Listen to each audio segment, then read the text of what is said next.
నమస్కారం, welcome to I dream. ఈరోజు నా ముందు నిజంగానే ఒక స్పెషల్ గెస్ట్ ఉన్నారు. ఆ శివుడిని ప్రతిరోజు కొలుచుకునే అదృష్టం కలిగిన కేదార్నాథ్ ప్రముఖ అర్చకులు శివలింగ్ గారు ఇప్పుడు మనతో పాటు ఉన్నారు. కేదార్నాథ్ గురించి, అలాగే అక్కడ ఉన్న స్వామి గారి గురించి ఎన్నో విషయాలు తెలియచేయడానికి సిద్ధంగా ఉన్నారు. మరి మాట్లాడేద్దాం. నమస్కారం అండి. నమస్కారం. నిజంగా ఈరోజు మీరు మా ఐ డ్రీమ్కి రావడం మాకు చాలా ఆనందంగా ఉంది. శివలింగ్ గారు, శ్రీ గురుభ్యో నమః. కంఠే యస్య విరాజతే హి గరళం గంగాజలం మస్తకే వామాంగే గిరిరాజ రాజతనయా జాయా భవానీ సతి నంది స్కంద గణాదినాథ సహిత శ్రీ కేదారనాథ ప్రభు కేదారాంచల సంస్థితోయి సతతం కుర్యా సదా మంగళం, కుర్యా సదా మంగళం. హిమాద్రి పార్శ్వే చటతేర మంత్రం సంపూజ్యమానం సతతం మునింద్రే సురాసురైర్య క్షమహోరగాడే కేదారనాథం శివమేకమీడే మధుమేషనాథం శరణం ప్రపద్దే. కేదార్నాథ్ అనగానే అందరికీ ఖచ్చితంగా ఒకసారైనా వెళ్ళాలి అనే ఒక కోరిక ఉంటుంది. ఎందుకంటే అక్కడ శివుడు ప్రత్యక్షంగా తిరుగుతున్నాడు అని అందరూ చెబుతూ ఉంటారు. మీకు అక్కడ ప్రధాన అర్చకులుగా ఎలా అవకాశం వచ్చింది, ఒకసారి ముందుగా తెలియచేస్తారా? బహుజన్మ కృతై పుణ్యై పక్షిణై పాప పంజరే శుద్ధాంతకరణ దేహి పిండ శబ్దేన గీతే. ఏమైనా మనకు దొరకాలంటే జన్మాంతరంలో చేసిన పుణ్యమే మనకు వెనక వస్తుందంటారు. అలాగే కేదార్నాథ్ ప్రధాన అర్చకునిగా శివలో దొరికిందంటే పూర్వజన్మ పుణ్యం ఉంది, మన గురువారి ఆశీర్వాదం ఉంది. దాంతోనే మనకు ఈ శివలో ఈ సంవత్సరం కేదార్నాథ్ ప్రధాన అర్చకునిగా నియామకం అయింది. మీకు అంటే చిన్నప్పటి నుండి అసలు మీరు ఎక్కడ ఉండేవారు? చిన్నప్పటి నుండి మీ పూర్వీకులందరూ శివుణ్ణి పూజించేవారా? ఏంటి అసలు మీ చిన్నతనం, మీ అమ్మ నాన్న? ఒకసారి మన అమ్మ నాన్న నుంచి మనం వీరశైవులు అంటారు. వీరశైవులు అంటే లోపలనే జంగమ, వీరశైవ జంగములు అంటారు. అంటే లింగాయతులు వీరశైవులు వాళ్ళ గురువు గారు జంగములు అంటే. కేదార్నాథ్ పరంపరలో దక్షిణ భారత వీరశైవ శుద్ధ జంగములే ప్రధాన అర్చకునిగా నియామకం అవ్వడం జరుగుతుంది అక్కడ. అదే ప్రకారం మన ఇంటి నుంచి ముందు పరంపర నుంచి మనం వీరశైవులం. మన మెడలో ఇష్టలింగ ధారణం చేస్తాం ముందు నుంచి. ఇష్టలింగం అంటే సాక్షాత్ శివుడే. మన తల్లి గర్భం నుండే మన లింగ సంస్కారం, దీక్ష సంస్కారం అవుతుంది. 8 నెలల లోపలనే మన గురుగారు, ఇంటి గురువుగారు ఉంటారు. ప్రతి ఇంటికి ఒక గురువు, ప్రతి ఇంటికి ఒక గురువు ఉంటారు. ఆ గురువు గారు వచ్చి లింగధారణ చేస్తారు. అంటే ఏంటండి? ఇష్టలింగం ఉంటుంది మన మెడల, శివలింగం ఉంటుంది. అది ముందు నుంచి పరంపర ఉంది. ప్రతి ఒక్కరికి ఒక గురువు ఉంటారు. కుల గురువు అంటారు, ధర్మగురు అంటారు. వాళ్ళు వచ్చి 8 నెలల కడుపులో ఉన్నప్పుడే మన తల్లికి గర్భానికే లింగధారణ చేస్తారు 8 నెలల లోపల. దాని తర్వాత 9 నెలలు జన్మించిన తర్వాత మళ్ళా ఆ సంతానానికి, బిడ్డకు వచ్చి లింగధారణం సంస్కారం ఇస్తారు ఇంటి లోపల. ముందు నుంచి మన పరంపర నుంచి జన్మించకంటే ముందు నుంచి మన పరంపరలో వీరశైవులకు ఇష్టలింగ ధారణం మన గురువుగారు చేస్తారు. పుట్టిన తర్వాత 8 సంవత్సరాల లోపల మన దీక్షా సంస్కారం ఇస్తారు గురువుగారు. అప్పటి నుంచి ప్రతి నిమిషం మన మెడలో శివలింగ ధారణం ఉంటుంది. ఆ శివలింగానికి పూజ చేసిన తర్వాతనే నీళ్ళే కానీ ప్రసాదమే కానీ ఏమి తీసుకోవాలంటే ఈ లింగానికి అర్పితం చేసిన తర్వాతనే మనం స్వీకరించాలి. ఇట్లా ముందు నుంచే పరంపర ఉంది మనకు. శైవ పరంపరలో 5 పీఠాలున్నాయి. రంభాపురి, ఉజ్జయిని, కేదార, శ్రీశైల, కాశీ, ఇవి 5 పీఠాలు శైవ పరంపరలో. ఆ 5 పీఠాల్లోనే బ్రాంచులు ఉంటాయి, శివాచార్యులు అంటారు. ఆ శివాచార్యుల కిందనే మన జంగములు. శివాచార్యులు అంటే బ్రహ్మచారులు ఉంటారు. ఈ 5 పీఠాల్లో శాఖ మఠాలే ఇవి శివాచార్యుల మఠాలు ఉంటాయి. రంభాపురి శాఖ మఠాలు కొన్ని ఉంటాయి, బ్రాంచ్ అంటారు మీరు. అలాగే శాఖ మఠం అంటే బ్రాంచులు అవి. ఆ పీఠాల ఒక్కొక్క శాఖ మఠాలు ఉంటాయి. ఆ గురుగారే ఇక ప్రతి కార్యక్రమానికి పీఠాధిపతులు వచ్చి కార్యక్రమం చేయడానికి చాలా కష్టమవుతుంది. అందుకే వాళ్ళ శాఖ మఠాల గురువుగారే శివాచార్యులు వచ్చి ఆ లింగధారణం సంస్కారం, దీక్షా సంస్కారం ఏముంటాయో అవి విధి విధానాలని పరిపూర్ణం చేసిస్తారు మన ఇంటికి వచ్చి. అప్పటి నుంచి లింగధారణ చేసే నుంచి మనం 16 సంస్కారాలు ఉన్నాయి. 16 సంస్కారాల లోపల ఇది ఒక సంస్కారం లింగధారణ. అంటే మొత్తం మీకు 16 సంస్కరణలు అందరు ప్రతి ఒక్కరికి ఉంటాయి. దాంట్లో మనకి లింగధారణ ఒక సంస్కారం, దీక్షా సంస్కారం అంటారు. మనం అయ్యాచార్యం అంటారు. మన గురుగారు చేతులతోనే అయ్యాచారం కానీ దీక్షా సంస్కారం కానీ మనం అర్పితం చేసుకుంటాం. అప్పుడు గురుగారు వచ్చే లింగధారణ మన మెడల ధారణ చేస్తాం. ఆ మెడల ధారణ చేసే నుంచి అంత్య సంస్కారం దాకా మన అంతిమ స్నానం పరిపూర్ణంగా అంత్య సంస్కారం లోపలవి మన చెయ్యిలో ఇచ్చి ఇష్టలింగంని మన తోడు వచ్చేదే ఇష్టలింగం. లింగం, రుద్రాక్ష, భస్మ, ఇవి 3 మన ఎంబడి వచ్చేసి మళ్ళీ వేరే ఏవి రావు. అందుకే మన శైవ పరంపరలో ఇష్టలింగ ధారణం ప్రతి నిత్యం మెడలో ధారణం చేసి ఉంటాం. ఒక సెకండ్వే మనం విడిచి శివలింగాన్ని ఉండలేము. ఇట్లా పరంపర ఉంది ముందు నుంచి. ఇప్పుడు మీరు చెప్పారు కదా, అంటే పుట్టినప్పుడు ఒక్కలమే పుడతాము, పోయేటప్పుడు ఒక్కలమే పోతాము అని అంటారు. కానీ కాదు, మనతో పాటు లింగధారణం చేస్తాం. ఈ లింగం ఉంటుంది కదా, మన ఇచ్చే గురుగారు అంత్య సంస్కారం లోపలే మన చేయలు ఇచ్చి మన ఎంబడే అందుకే మనకు లింగైక్య అంటారు. మనకు మరణించారని అన్నది శైవ పరంపరలో. లింగైక్యం అయ్యారు అని చెప్తారు. అంటే లింగంలో ఐక్యమవుతారు. ఎట్లా? లీయతే గమ్యతే యత్ర తద్లింగం. ఎక్కడైతే పుడతారో అక్కడే లీన్ అంటే గుప్త అవుతారో అదే లింగం అని పిలుచుకొస్తారు. అట్లా మనం పుట్టిన నుంచి పుట్టకన ముందు నుంచి మన లింగం మన అమ్మ కడుపులో ధారణ చేస్తారు.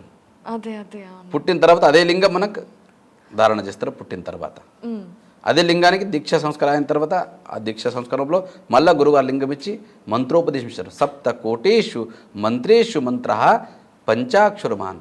7 కోటి మంత్రాల్లో పంచాక్షర మంత్ర శ్రేష్టం. నమ శివాయ. ఓం పెడితే షడాక్షరి ప్రణవాక్షర ఓం కారం అవుతుంది. ఓం ఇడిచిపెడితే పంచాక్షర మంత్రం నమ శివాయ. ఈ మంత్రాన్ని ప్రతిరోజు పఠిస్తాం మేము. 108 సార్లు జపిస్తాం ఇది రుద్రాక్షమాలతో. ఇష్టలింగ ప్రతినిత్యం స్నానమైన తర్వాత శుచిర్భుతలాయి ఆ ఇష్టలింగ పూజను చేసిన తర్వాతనే మనం ప్రసాదం స్వీకారం చేస్తాం. గురు లింగ జంగమ ప్రసాద పాదోదక రుద్రాక్ష భస్మ అష్టావరణలు అంటారు. ఇవి అష్టావరణ మనం ప్రతిరోజు విధి విధానంలో మనం వస్తుంటాయి. ఇవి ఎందుకంటే ప్రతిరోజు ధారణ చేయాలని పడతాం మనకు. ఇవన్నీ మీరు 8 సంవత్సరాల వయసు ఉన్నప్పటి నుండి మీరు చేస్తూనే ఉన్నారు.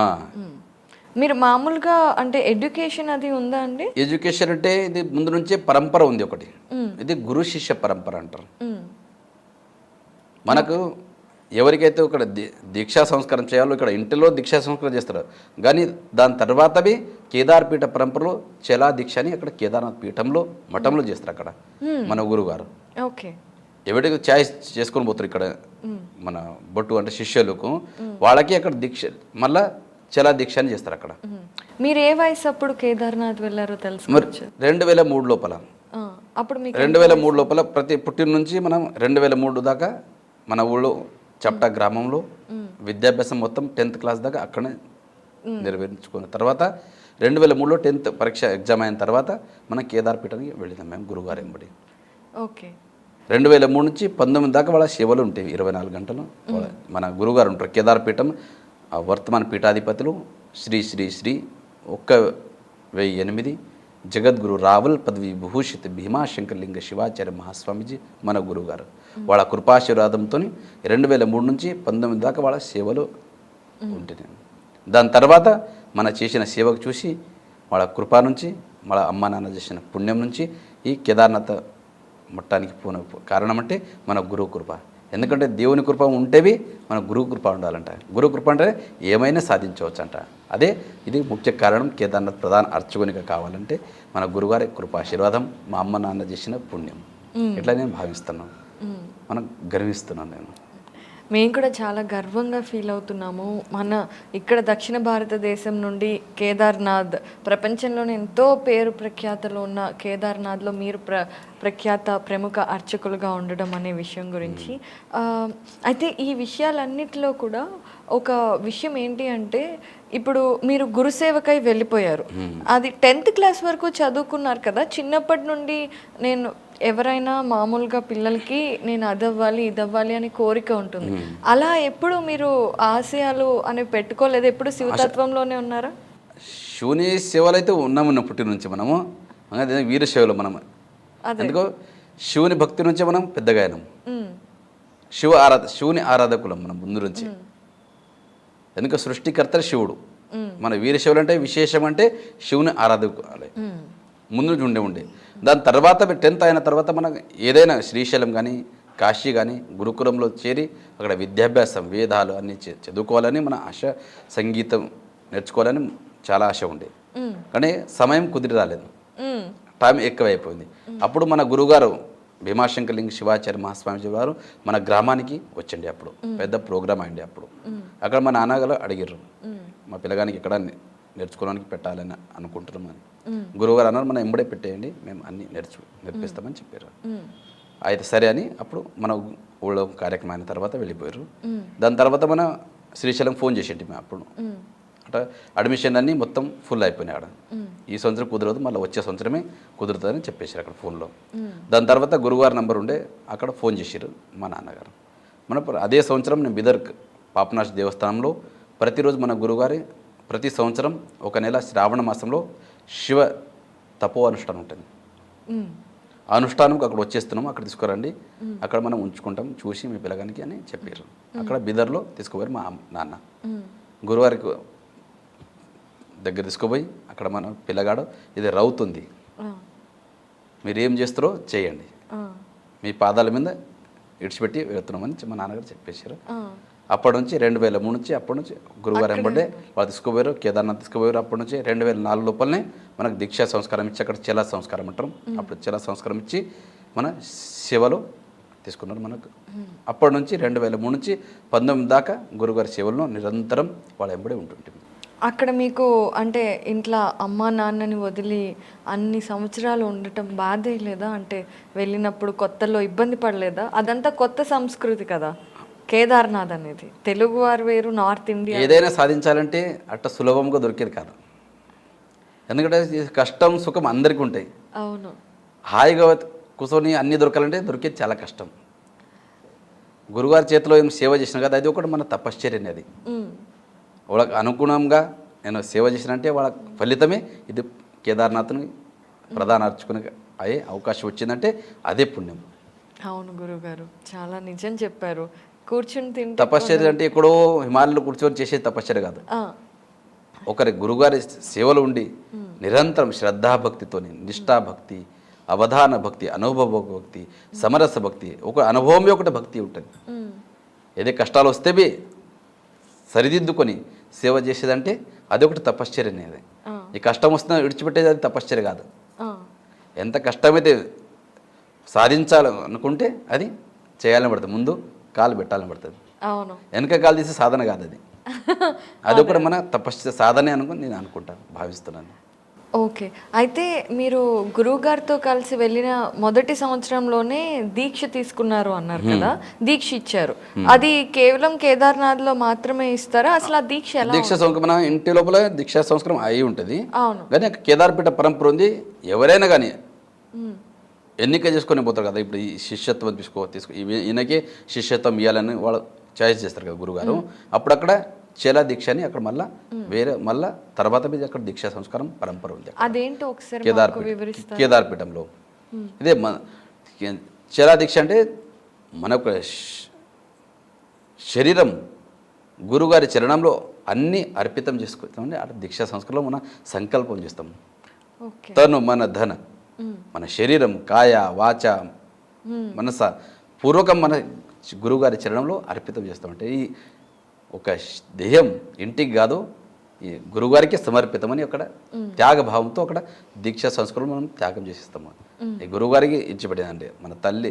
ఎందుకంటే గురు బ్రహ్మ, గురు విష్ణు, గురుర్దేవో మహేశ్వర, గురు సాక్షాత్ పరబ్రహ్మ, తస్మే శ్రీ గురవే నమః అన్నట్లు అన్ని తండ్రివి గురువుగారే, తల్లివి గురువుగారే అని మనం అర్పితం చేసుకుంటాం అక్కడ. అప్పటి నుంచి మన తల్లిదండ్రులు గురువుగారు లాగానే మనం భావించుకొని వాళ్ళే మన గురువుగారు, మన సర్వస్వం వాళ్ళే అని మనం అర్పితం అయితే వాళ్ళ చరణాలు. అప్పట్లో మీరు గురువుగారి దగ్గర శిష్యరికం చేస్తున్నప్పుడు, కేదార్నాథ్ విధి విధానాలు నేర్చుకుంటున్నప్పుడు మీ ప్రతిరోజు సాధన ఎలా ఉండేది? ప్రతిరోజు గురువారం ఇష్టలింగం పూజ ఉంటుంది. మన మెడల ఇష్టలింగం అని చెప్పిన కదా, మన గురువారం మెడలవి ఇష్టలింగం ఉంటుంది. ఇష్టలింగం మహాపూజ ఉంటుంది. అది గురుగారు ప్రతి నిత్యం ఇష్టలింగ మహాపూజ అని 4 గంటలు చేస్తారు. తీసి పూజ చేసి మళ్ళీ పూజ చేసి మళ్ళీ అంటే దేహో దేహాలయో ప్రోక్త, దేహమే దేవాలయం అంటాం మేము. అందుకే శివుడు ప్రత్యక్షం హృదయం మీద ఉంటాడు. అందుకే దేహానికే దేవాలయం అని చెప్తాం మేము. ఏ దేవస్థానానికి పోయే అవసరం లేదు, పోతే మంచిదే, పోవద్దని అట్లే లేదు. అంటే ప్రత్యక్ష శివుడే మన మెడలు ఉంటారు కదా, అందుకే శరీరానికి దేహాలయం అంటాం. అందుకే సాక్షాత్ శివుడే, సృష్టికర్త పరమాత్మ శివుడే మన మెడలు ఉంటాడు. ఆయన గడిచి ఒక క్షణం మనం వేరే ఉండం. సో మరి ప్రతిరోజు గురువు గారు ఆయన ఇష్టలింగానికి 4 గంటల పాటు పూజ చేసేవారు. ఎందుకంటే నగురో రధికం తత్వం, నగురో రధికం తప. గురువు కన్నా ఏ తపం పెద్దది కాదు, ఏ జపం పెద్దది కాదు. గురుగారు ముంగట వాళ్ళ సేవనే సర్వస్వం. అంటే ఎందుకంటే అప్రత్యక్షో మహాదేవ సర్వేషాం ఆత్మమాయ ప్రత్యక్ష గురురూపేణ వర్తతే భక్తి సిద్ధయే. ఎందుకంటే దేవుడైతే మనకు ప్రత్యక్షంగా కనబడడు, ప్రత్యక్షంగా కనిపించేదే గురువు. అవును. వాళ్ళ సేవనే, వాళ్ళ సాక్షాత్ వాళ్ళ పూజనే దేవుని పూజని భావించుకొని మనం ప్రతిరోజు సేవ చేస్తుంటే గురువు గారికి. అంటే ఆ దేవుడికి ప్రత్యక్ష చూడడానికి చాలా కష్టం కలియుగంలో. సత్యయుగంలో చూసిండొచ్చు, ఈ కలియుగంలో దేవునికి చూడడం చాలా కష్టం. కానీ మనం గురు రూపంలోనే మనం చూస్తాం. ఎందుకంటే మన బలం కన్నా గురువు బలం ఉండాలంట. గురుబలం ఉంటే దైవబలం ఆటోమేటిక్గా వచ్చేస్తుందంట. అట్లా మన గురువుగారి మీద భావన ఉంచుకొని గురువుగారే సాక్షాత్ దేవుడని భావించుకొని నేను వాళ్ళ సేవ చేస్తుంటాను. సో అలా పూజ చేసేవాళ్ళు ఇష్టలింగానికి. తర్వాత ఏం చేసేవాళ్ళు రోజంతా? ఈ తర్వాత అంటే ధర్మ ప్రచారం చేస్తాం ప్రతిరోజు. ఊరూరికి, పల్లెటూరికి కానీ పెద్ద పెద్ద సిటీలో కానీ ప్రత్యక్షంగా ధర్మ ప్రచారం, కేదార్నాథ్ గురించి కానీ మన మానవత్వం గురించి కానీ మొత్తం ధర్మ ప్రచారంలో ఉంటారు 24 గంటల గురువుగారు. ఓకే. మీరున్నప్పుడు మీ గురువు గారి కింద ఎంతమంది శిష్యులు ఉండేవారండి? మేము 2 ఉంటే. కేవలం 2? ప్రతిరోజు 2 ఉంటాం ప్రతి పని లోపల. అట్లా పెద్ద ప్రోగ్రాంలు ఉంటే అప్పుడు 12 మంది 13 మంది సంగీత పాట పాడేటోళ్ళు వేరేనే, మళ్ళీ పూజల సేవలు అందించేటోళ్ళు వేరేనే 12 మంది అట్లా ఉంటుంటాం. మొత్తం 20-21 మంది ఉంటుంటాం పెద్ద ప్రోగ్రాంలో. చిన్న ప్రోగ్రాం అయితే మామూలుగా 2-3 సేవకులు ఉంటుండే. సో 9 ఏళ్ల పాటు, ఆల్మోస్ట్ 7 నుండి 9 ఏళ్ల పాటు మీరు గురువు దగ్గర ఉండి కేదార్నాథ్లో ఆ స్వామివారిని స్వయంగా పూజ చేసుకున్నారు కదండి. సో కేదార్నాథ్ అనేది జీవితంలో ఒక్కసారైనా వెళ్ళాలి అని అనుకుంటూ ఉంటాం. అలాంటి కేదార్నాథ్ గురించి ఎన్నో గొప్ప విషయాలు వింటాము. అలాగే కొన్ని విషయాలు నిజమా అవునా అనిపిస్తాయి. అలాంటి విషయాల్లో ఒకటి, కేదార్నాథ్ అనేది అసలు ఇప్పటిది కాదు. మనకి ద్వాపర యుగం గురించి తెలుసు, పాండవులు వెళ్ళారు కేదార్నాథ్కి, ఆ శివుడు ప్రత్యక్షమయ్యాడు అనే విషయం తెలుసు. కానీ మీకు తెలిసిన ఇది ప్రకారం అసలు కేదార్నాథ్ ఎప్పటి గుడి అండి? ఆ స్వామి ఎప్పుడు వెలిసారు? కేదార్నాథ్ అంటే ఇది ఇప్పుడు కలియుగం. ఇది అవును, కృతయుగం అంటే సత్యయుగం, కృతయుగ, త్రేతాయుగ, ద్వాపర యుగ, కలియుగ, ఈ 4 యుగాల నుంచి నడుస్తుంది. కేదార్నాథ్ జ్యోతిర్లింగము 12 జ్యోతిర్లింగంలో విశ్వవిఖ్యాతం ఉంది. కేదార్నాథ్ జ్యోతిర్లింగం, జ్యోతి అంటేనే ప్రకాష్, లింగం అంటే లీయతే, గమ్యతే, ఎత్ర తద్లింగం, ఎక్కడైతే శివుడు నిలిచిండో అక్కడనే గుప్తమైండు, అదే జ్యోతిర్లింగం కేదార్నాథ్. అక్కడ సత్యయుగంలో నరనారాయణ ఋషుడే విష్ణు భగవానుడు సాక్షాత్ అక్కడ తపశ్చర్య చేసినాడు హిమాలయ లోపల. అప్పుడు శివుడు ఆ తపశ్చర్యానికి మెచ్చుకొని ప్రత్యక్షమవుతాడు జ్యోతిర్లింగ స్వరూపంలో. ఏ వరం అడుగుతారో అడగండి అని చెప్తాడు. విష్ణు భగవాన్ని దర్శనం నుంచే మనం ధన్యమైపోయినాం. అయితే కేదార్నాథ్ అనేది మీరు ఎప్పుడో అన్ని యుగాల కంటే ముందు వచ్చింది అంటున్నారు. దానికి ఇప్పుడు ఏదైనా సరే మనకి పురాణాలలోనూ ఎక్కడో ఒక చోట లిఖింపబడి ఉంటుంది. శివపురాణం ఉంది, మన కేదారఖండ పురాణం ఉంది, గడువాలక ఇతిహాసం ఉంది, చాలా గ్రంథాలు ఉన్నాయి చదువుకోవాలంటే. అయితే గురువుగారు ఇక్కడ ఒక చిన్న విషయం ఏంటంటే కేదార్నాథ్లో ఉన్నది శివుడు, శివుడికి భార్య పార్వతి కదా. మరి అలాంటి పార్వతియే మళ్ళీ వేరొక రూపంలో ఉన్న శివుడిని పొందడం కోసం ఇదే కేదార్నాథ్లో పూజ చేసింది అని అంటారు కదండి. ఒకసారి ఆ విషయం గురించి మాకు చెప్తారా? పార్వతీదేవి శివుని గురించి అంటే శివునికి కామదానం చేసుకుంటాడు. ఆ కామం ఒకటి మళ్ళా తెచ్చుకోవాలంటే ఆమె తపశ్చర్య చేస్తుంది. హిమాలయ రాజే బిడ్డ పార్వతీదేవి. ఆ హిమాలయంలోనే గౌరీకుండని అక్కడ గౌరీకుండనే తపశ్చర్య చేస్తుంది ఆమె. ఆ తపశ్చర్య చేసిన తర్వాతనే శివునికి కామ వచ్చేస్తుంది. అప్పుడు అక్కడనే త్రిజోగి నారాయణ అని ఉంది. త్రియుగి నారాయణ అని పిలుస్తారు. అంటే 3 యుగాల నుంచి అక్కడ హవన్ అంటారు కదా, హవస్సు హోమం చేసింది. ఇప్పటిదాకా అగ్ని, అప్పుడు అగ్ని పెట్టిన అగ్ని ఇప్పటిదాకా నడుస్తుంటుంది. అఖండ జ్యోతి, జ్యోతి కదా, ధూన్ అంటారు కదా. అవునవును, ధూను అప్పుడు 3 యుగాల నుంచి పెట్టిన ధూను ఇప్పటిదాకా నడుస్తూ ఉంటుంది. అది త్రియుగి నారాయణ అంటారు. ఇప్పుడు కూడా ఇప్పుడు కూడా ఉంది అది. అంటే అక్కడ శివ పార్వతి పెళ్ళైన స్థలం. అక్కడ కామం వచ్చిన తర్వాత శివ పార్వతి వివాహం జరిగింది. త్రియోగి నారాయణ అని, త్రిజోగి నారాయణ అంటారు, త్రియుగి నారాయణ అంటారు. 3 యుగాల నుంచి అక్కడ పెళ్ళైన స్థలం శివ పార్వతులది. అలాగే పార్వతి అమ్మ పూజ చేసి తపస్సు చేసుకున్న కుండు కూడా ఉంది అన్నారు కదా. అక్కడ ఎప్పుడు నీళ్లు ఎప్పుడు వేడిగానే ఉంటాయి. అసలు అంత చల్లటి పర్వతాల మధ్యలో ఉన్న నీళ్లు ఎక్కడి నుండి వేడిగా అవుతున్నాయి కూడా తెలియదండి. దాది అంతమే తెలియదు. శివుని లీల అనంతం ఉంది, అదంతా శివుని లీల. అందుకే చెప్తారు శివునికి ఇడిచి శక్తి లేదంట, శక్తికి ఇడిచి శివుడు లేడంట. అందుకే చెప్తారు వాగర్త వివ సంపృక్తో వాగర్త ప్రతిపత్తయే జగత పితర వందే పార్వతీ పరమేశ్వర. జగం యొక్క పార్వతి మత పరమేశ్వరు, వాళ్ళే మాతా పితలంట. వాళ్ళ శక్తి అనంతం ఉందంట వాళ్ళ లీలలో. అది ఆ లీల ఎక్కడ ఉందో కనిపెట్టడం చాలా కష్టం, కానీ వేడిలో వచ్చేది ఖచ్చితం అక్కడ. ఎప్పుడు అన్న ఇంత ప్రళయం అయితే అక్కడ వేడి నీళ్ళతో ఎక్కడ డిస్టర్బ్ కాలేదా, మళ్ళీ అదే స్థలంలో వేడి నీళ్ళు వస్తూనే ఉంటాయి గౌరీకుండ లోపల. కేదార్నాథ్ 12 జ్యోతిర్లింగాలు కానివ్వండి, చార్ధామ్ యాత్రలో కానివ్వండి, ఖచ్చితంగా చూసి ఉండాల్సిన తీర్థం అది.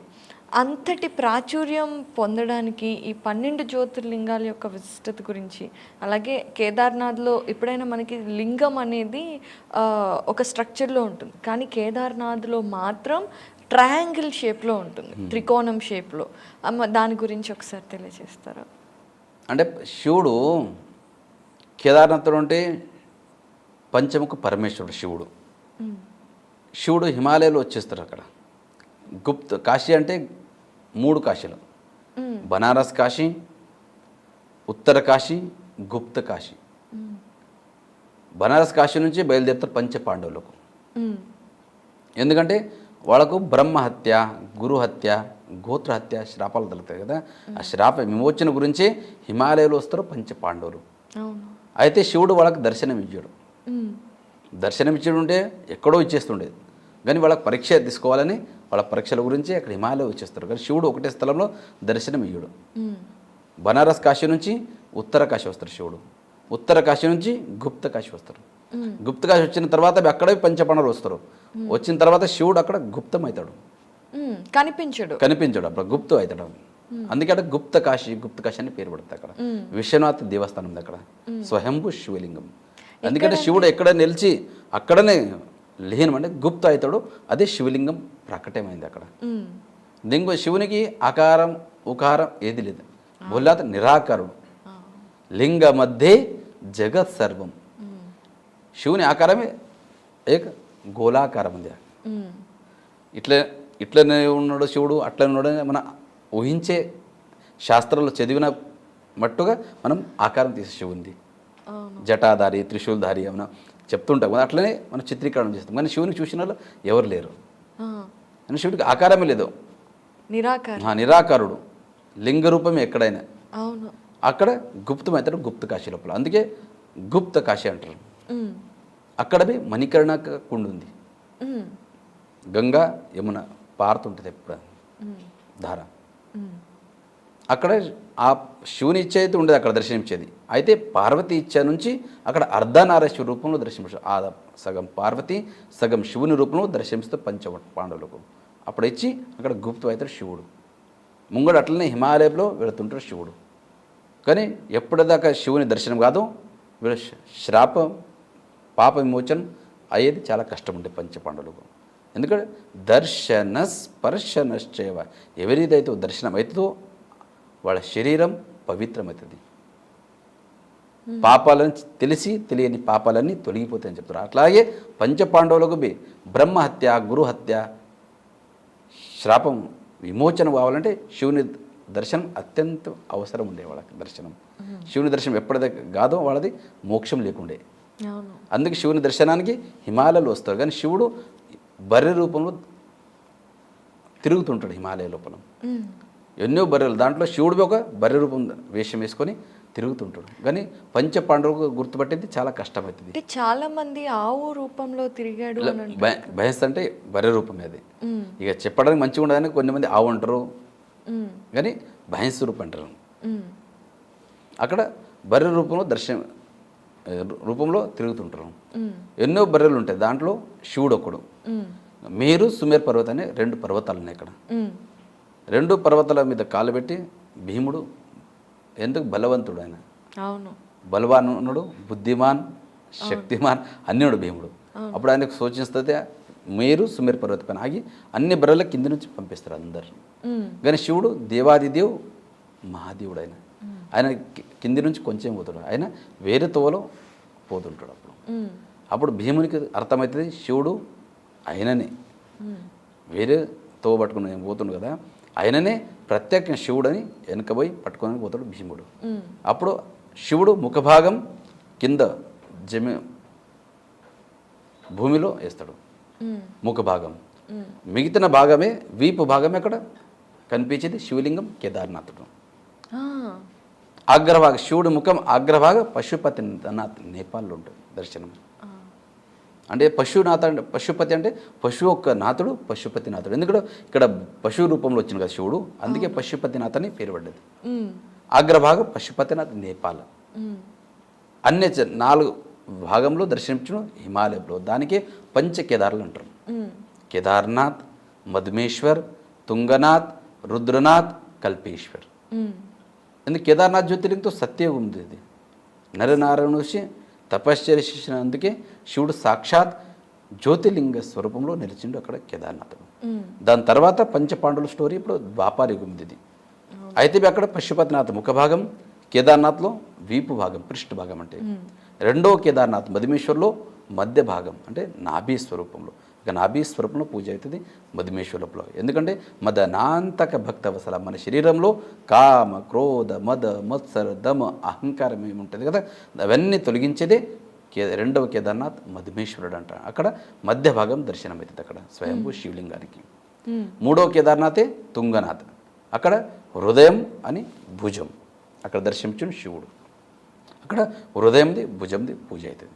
రుద్రనాథ్ లోపల నేత్రముఖ మండలం, కల్పేశ్వర్ లోపల జట, కేదారం మధ్యమం తుంగం తథా రుద్రాలయం ప్రియం కల్పకం చ మహాదేవం సర్వపాప ప్రణాశనం. ఎవరైతే 5 క్షేత్రాల దర్శించుకుంటారో తెలిసి తెలియని పాపాలన్నీ తొలగిపోతుంటాయి. ఎట్లా అన్యక్షేత్రే కృతం పాపం కేదార క్షేత్ర వినిశ్యతే కేదార క్షేత్ర కృతం పాపం వజ్రలేపు భవిష్యతి. తెలిసి తెలియని తప్పులని ప్రతి ఒక్కరూ చేయాలని పడుతుంది తప్పు. తప్పు చేయని వాళ్ళు లేరు. ఏదో ఒక తప్పు జరుగుతుంది. అవన్నీ తప్పు చేసిన పాపాలన్నీ తొలగిపోవాలంటే ఈ పుణ్యక్షేత్రాలకు పోవాలంట. అలా కేదార క్షేత్రానికి ఒకసారి వచ్చి దర్శించుకుంటే అన్ని పాపాలు తొలగిపోతాయి. పవిత్రంతే వితతం బ్రహ్మణస్పతి, అన్ని పవిత్రమైందంట మనం. అందుకే ప్రతి ఒక్కరు పంచపాండవులు కానీ ఆ పరంపర పంచపాండవులు చేసి ఉంచారు. కానీ ఇప్పుడే ప్రత్యక్ష భక్తులు వచ్చి క్రమంగా కేదార్నాథ్, మధుమేశ్వర్, తుంగనాథ్, రుద్రనాథ్, కల్పేశ్వర్ ఇవి దర్శించుకుంటే అన్ని పాపాలు తొలగిపోతాయని అక్కడ ప్రత్యక్షం వచ్చి దర్శించుకుంటారు. ఎవరికైతే పంచక్షేత్రాలని దుర్గమ స్థలాలు ఉన్నాయి, అన్నీ నడుచుకుంటూ పోవాలి పడుతుంది. అందరు పోయే అవకాశం తక్కువ ఉంటుంది. అందుకే ప్రత్యక్షంగా అక్కడ పోయి దర్శించుకోగలగకపోతే మన పంచకేదార్ గద్య స్థలం అంటే ఎప్పుడైతే కేదార్నాథ్ తలుపులు క్లోజ్ చేస్తామో మూసేస్తామో 6 నెలల తర్వాత క్లోజ్ చేస్తాం. అది ఓపెన్ అయిన తర్వాత క్లోజ్ చేసిన తర్వాత 4 రోజులు శోభయాత్రలో పల్లెకి ఉత్సవం జరుగుతుంది అక్కడ కేదార్నాథ్ నుంచి. అప్పుడు వచ్చి కేదార్నాథ్ నుంచి ప్రత్యక్షం మూర్తులు పంచముఖ విగ్రహం ఉంటుంది, శక్తి మూర్తి అంటారు, భోగమూర్తి అంటారు. అవన్నీ తీసుకొచ్చి మన పంచకేదార్ గద్య స్థలం ఓంకారేశ్వర మందిర్, రాజా మహందాతుడు ఉజ్జయిని రాజా మహందాతుడు అక్కడ మన వైరాగ్య పీఠం అంటారు. ఇప్పుడు 5 పీఠం అని చెప్పాను కదా శైవ పరంపరలో 5 పీఠంలో ఇది 3వ పీఠం వైరాగ్య పీఠం. దానికి ఊషామఠం అంటారు. ఇప్పుడు వర్తమానంలో ఊఖీమఠం అంటారు. ఊఖీమఠం అక్కడ ఓంకారేశ్వరి దేవస్థానం ఉంది. పంచకేదార్ గద్య స్థలం అంటారు. అక్కడ 5 కేదార్ గద్య స్థలం అంటే 6 నెలలు క్లోజ్ అవుతాయి కదా దేవస్థానాలు. 6 నెలల పూజలు నెరవేర్చేదే ఇక్కడ మన ఊఖీమఠం లోపల ఓంకారేశ్వర టెంపుల్ లోపల. ఎందుకంటే షడ్మాసే దేవతు పూజ షడ్మాసే మానవ స్థిత.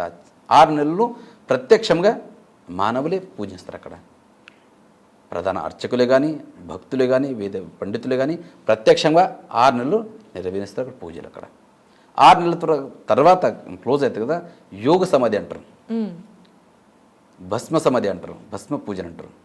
ప్రత్యక్షంగా శివునికి యోగ సమాధిలో కూర్చోబెట్టి భస్మ పూజన చేసి విశేష ఆరతులు చేసి అఖండ జ్యోతి వెలిగించి తలుపులు మూసేస్తారు కేదార్నాథ్ ఆలయం.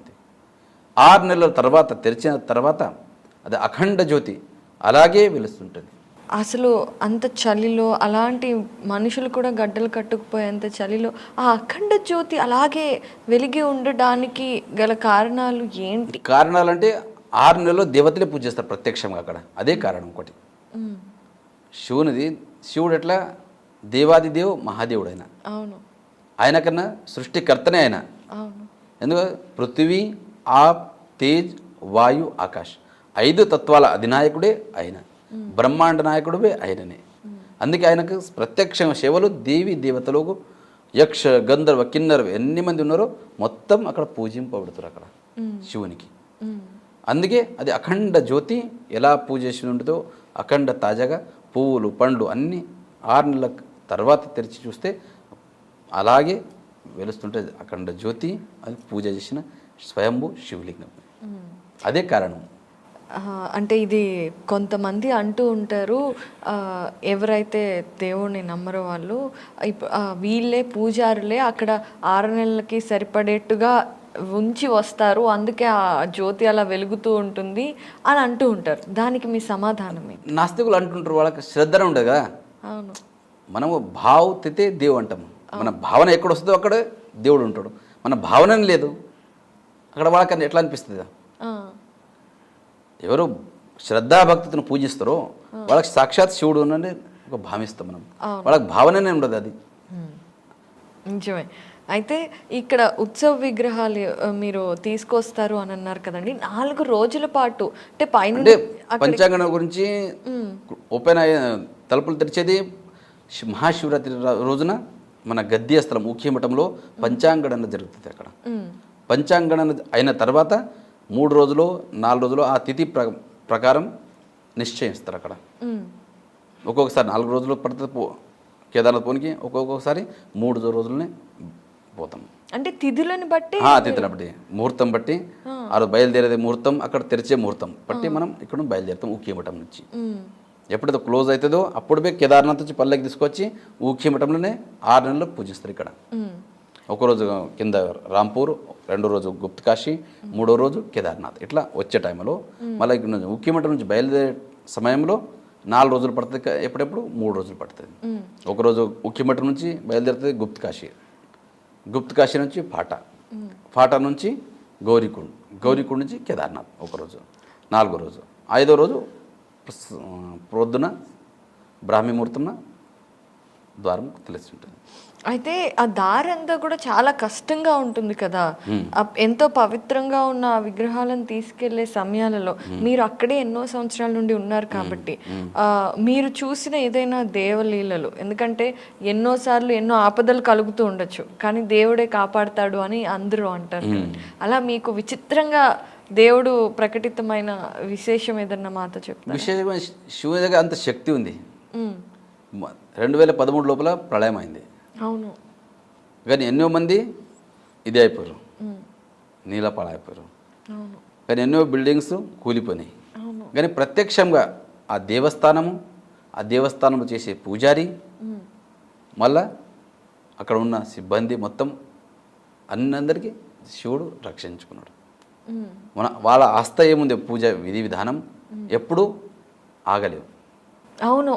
ఎంత మంచు పడినా ఏది ఏమైనా తెరిచి ఉన్న 6 నెలలు అసలు పూజ ఆగకూడదు అంటారు. ఆగదు మరి, 6 నెలలు అఖండ పూజ నెరవేరుతుంటుంది. ఎందుకంటే ఊఖీమఠం నుంచి బయలుదేరే ముందే ఇక్కడ సంకల్పం చేసే బయలుదేరుతాం. మన గురువుగారు గద్దికి ఉంది, ఇక్కడ గద్ది పైన మన గురువుగారు కూర్చొని మన ఆశీర్వాదంతోనే అక్కడ సంకల్పం చెప్పిస్తారు మనకు. సంకల్పం చేసిన తర్వాతనే అక్కడ నుంచి పల్లెకి బయలుదేరుతుంది. ఈ సంవత్సరం 20వ తారీఖు క్షేత్రపాల్ భైరవనాథ్ పూజ అవుతుంది, విశేష మహాపూజ అవుతుంది, విశేష హారతులు అవుతుంది క్షేత్రపాలు. ఎందుకంటే కాలభైరవుడు అంటాం కదా మనం, అక్కడ క్షేత్రపాలు అందరికీ రక్షించేదే క్షేత్రపాలుడు భైరవనాథుడు. ఆయన విశేష పూజలు జరుగుతాయి ఊఖీమఠం లోపల, పంచకేదార్ గద్య స్థలం ఓంకారేశ్వర లోపల. ఆ విశేష పూజలు అయిన తర్వాతనే అక్కడ 20వ తారీఖు విశేష పూజలు అయితే సాయంత్రం. 21వ తారీఖు ఈ సంవత్సరం ఏప్రిల్ 21వ తారీఖు అక్కడ నుంచి పల్లెకి శోభయాత్ర ప్రారంభమవుతుంది. పంచముఖి విగ్రహం అంటారు, భోగమూర్తులు, శక్తిమూర్తులు. అంటే 6 నెలల పాటు అక్కడ పూజలు చేసి నెరవేర్చి వాళ్ళ శక్తిమూర్తి భోగమూర్తులు ఉంటాయి కదా, అవి తీసుకొచ్చి ఊఖీమఠంలోనే 6 నెలల పూజలు అవుతాయి. ఇక్కడ నుంచి బయలుదేరే ముందే ఆ మూర్తులు పంచముఖ విగ్రహం తీసుకొని బయలుదేరుతారు ఇక్కడ ఊఖీమఠం నుంచి శోభయాత్రలు. సో అక్కడ నుంచి 21వ తారీఖు గుప్తకాశి బయలుదేరుతాము, గుప్తకాశిలో ఉంటుంది ఆ రోజు. 22వ తారీఖు ఫాటా, 23వ తారీఖు గౌరీకుండ్, 24వ తారీఖు కేదార్నాథ్, 25వ తారీఖు పొద్దున 6:20 మనం కేదార్నాథ్ ద్వారం ఓపెన్ అవుతుంది ఈ సంవత్సరం. ముహూర్తం చూస్తారు అన్నారు కదా, శుభముహూర్తం. మామూలుగా అంటే ఏదైనా ప్రత్యేక ముహూర్తం కానీ అలా ఏమన్నా ఉంటుందా దానికి? ప్రత్యక్ష ముహూర్తం ఏం లేదు, అది సమయం మంచి సమయం శుభముహూర్తం చూసి ఓపెన్ చేస్తాం. అంటే ప్రతి సంవత్సరం మహాశివరాత్రి రోజునే నిశ్చయిస్తారు అక్కడ ఊఖీమఠం లోపల తెరిచేది. మూసేదేమో ఫిక్స్ ఉంది. దీపావళి పాడ్యమి రోజు అంటారు కదా, దీపావళి పాడ్యమి రోజే తలుపులు మూసేస్తాం అక్కడ కేదార్నాథ్ టెంపుల్ది. ప్రతి సంవత్సరం అది ఫిక్స్ ఉంది. మూసిన తర్వాత మళ్ళీ 3 రోజుల పాటు ఊఖీమఠం వస్తుంది శోభయాత్రలో పల్లెకి. గురుగారు 6 నెలల సమయం గుడి మూసేసిన తర్వాత మళ్ళీ వెళ్ళి తలుపు తెరిచేటప్పుడు ఎవరు వెళ్ళి తలుపు తెరుస్తారు అండ్ వాళ్ళతో పాటు ఎవరెవరు ఉంటారు? లోపల స్వామివారి దర్శనం ఎలా ఉంటుంది? 6 నెలల దాకా ద్వారం మూసి ఉంటుంది కేదార్నాథ్. అవును. కానీ ఎట్లుంటుందంటే ఒకసారి 6 నెలల పూజ చేసి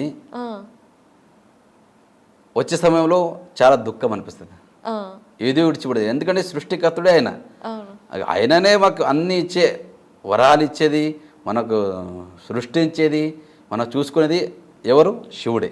కానీ ఆయనకే స్వయం మనం భస్మ పూజన చేసి యోగ సమాధిలో ఉంచి క్లోజ్ చేసుకొని వచ్చేస్తాం కదా, అది వచ్చేటప్పుడు ఎంతో దుఃఖం అనిపిస్తుంది.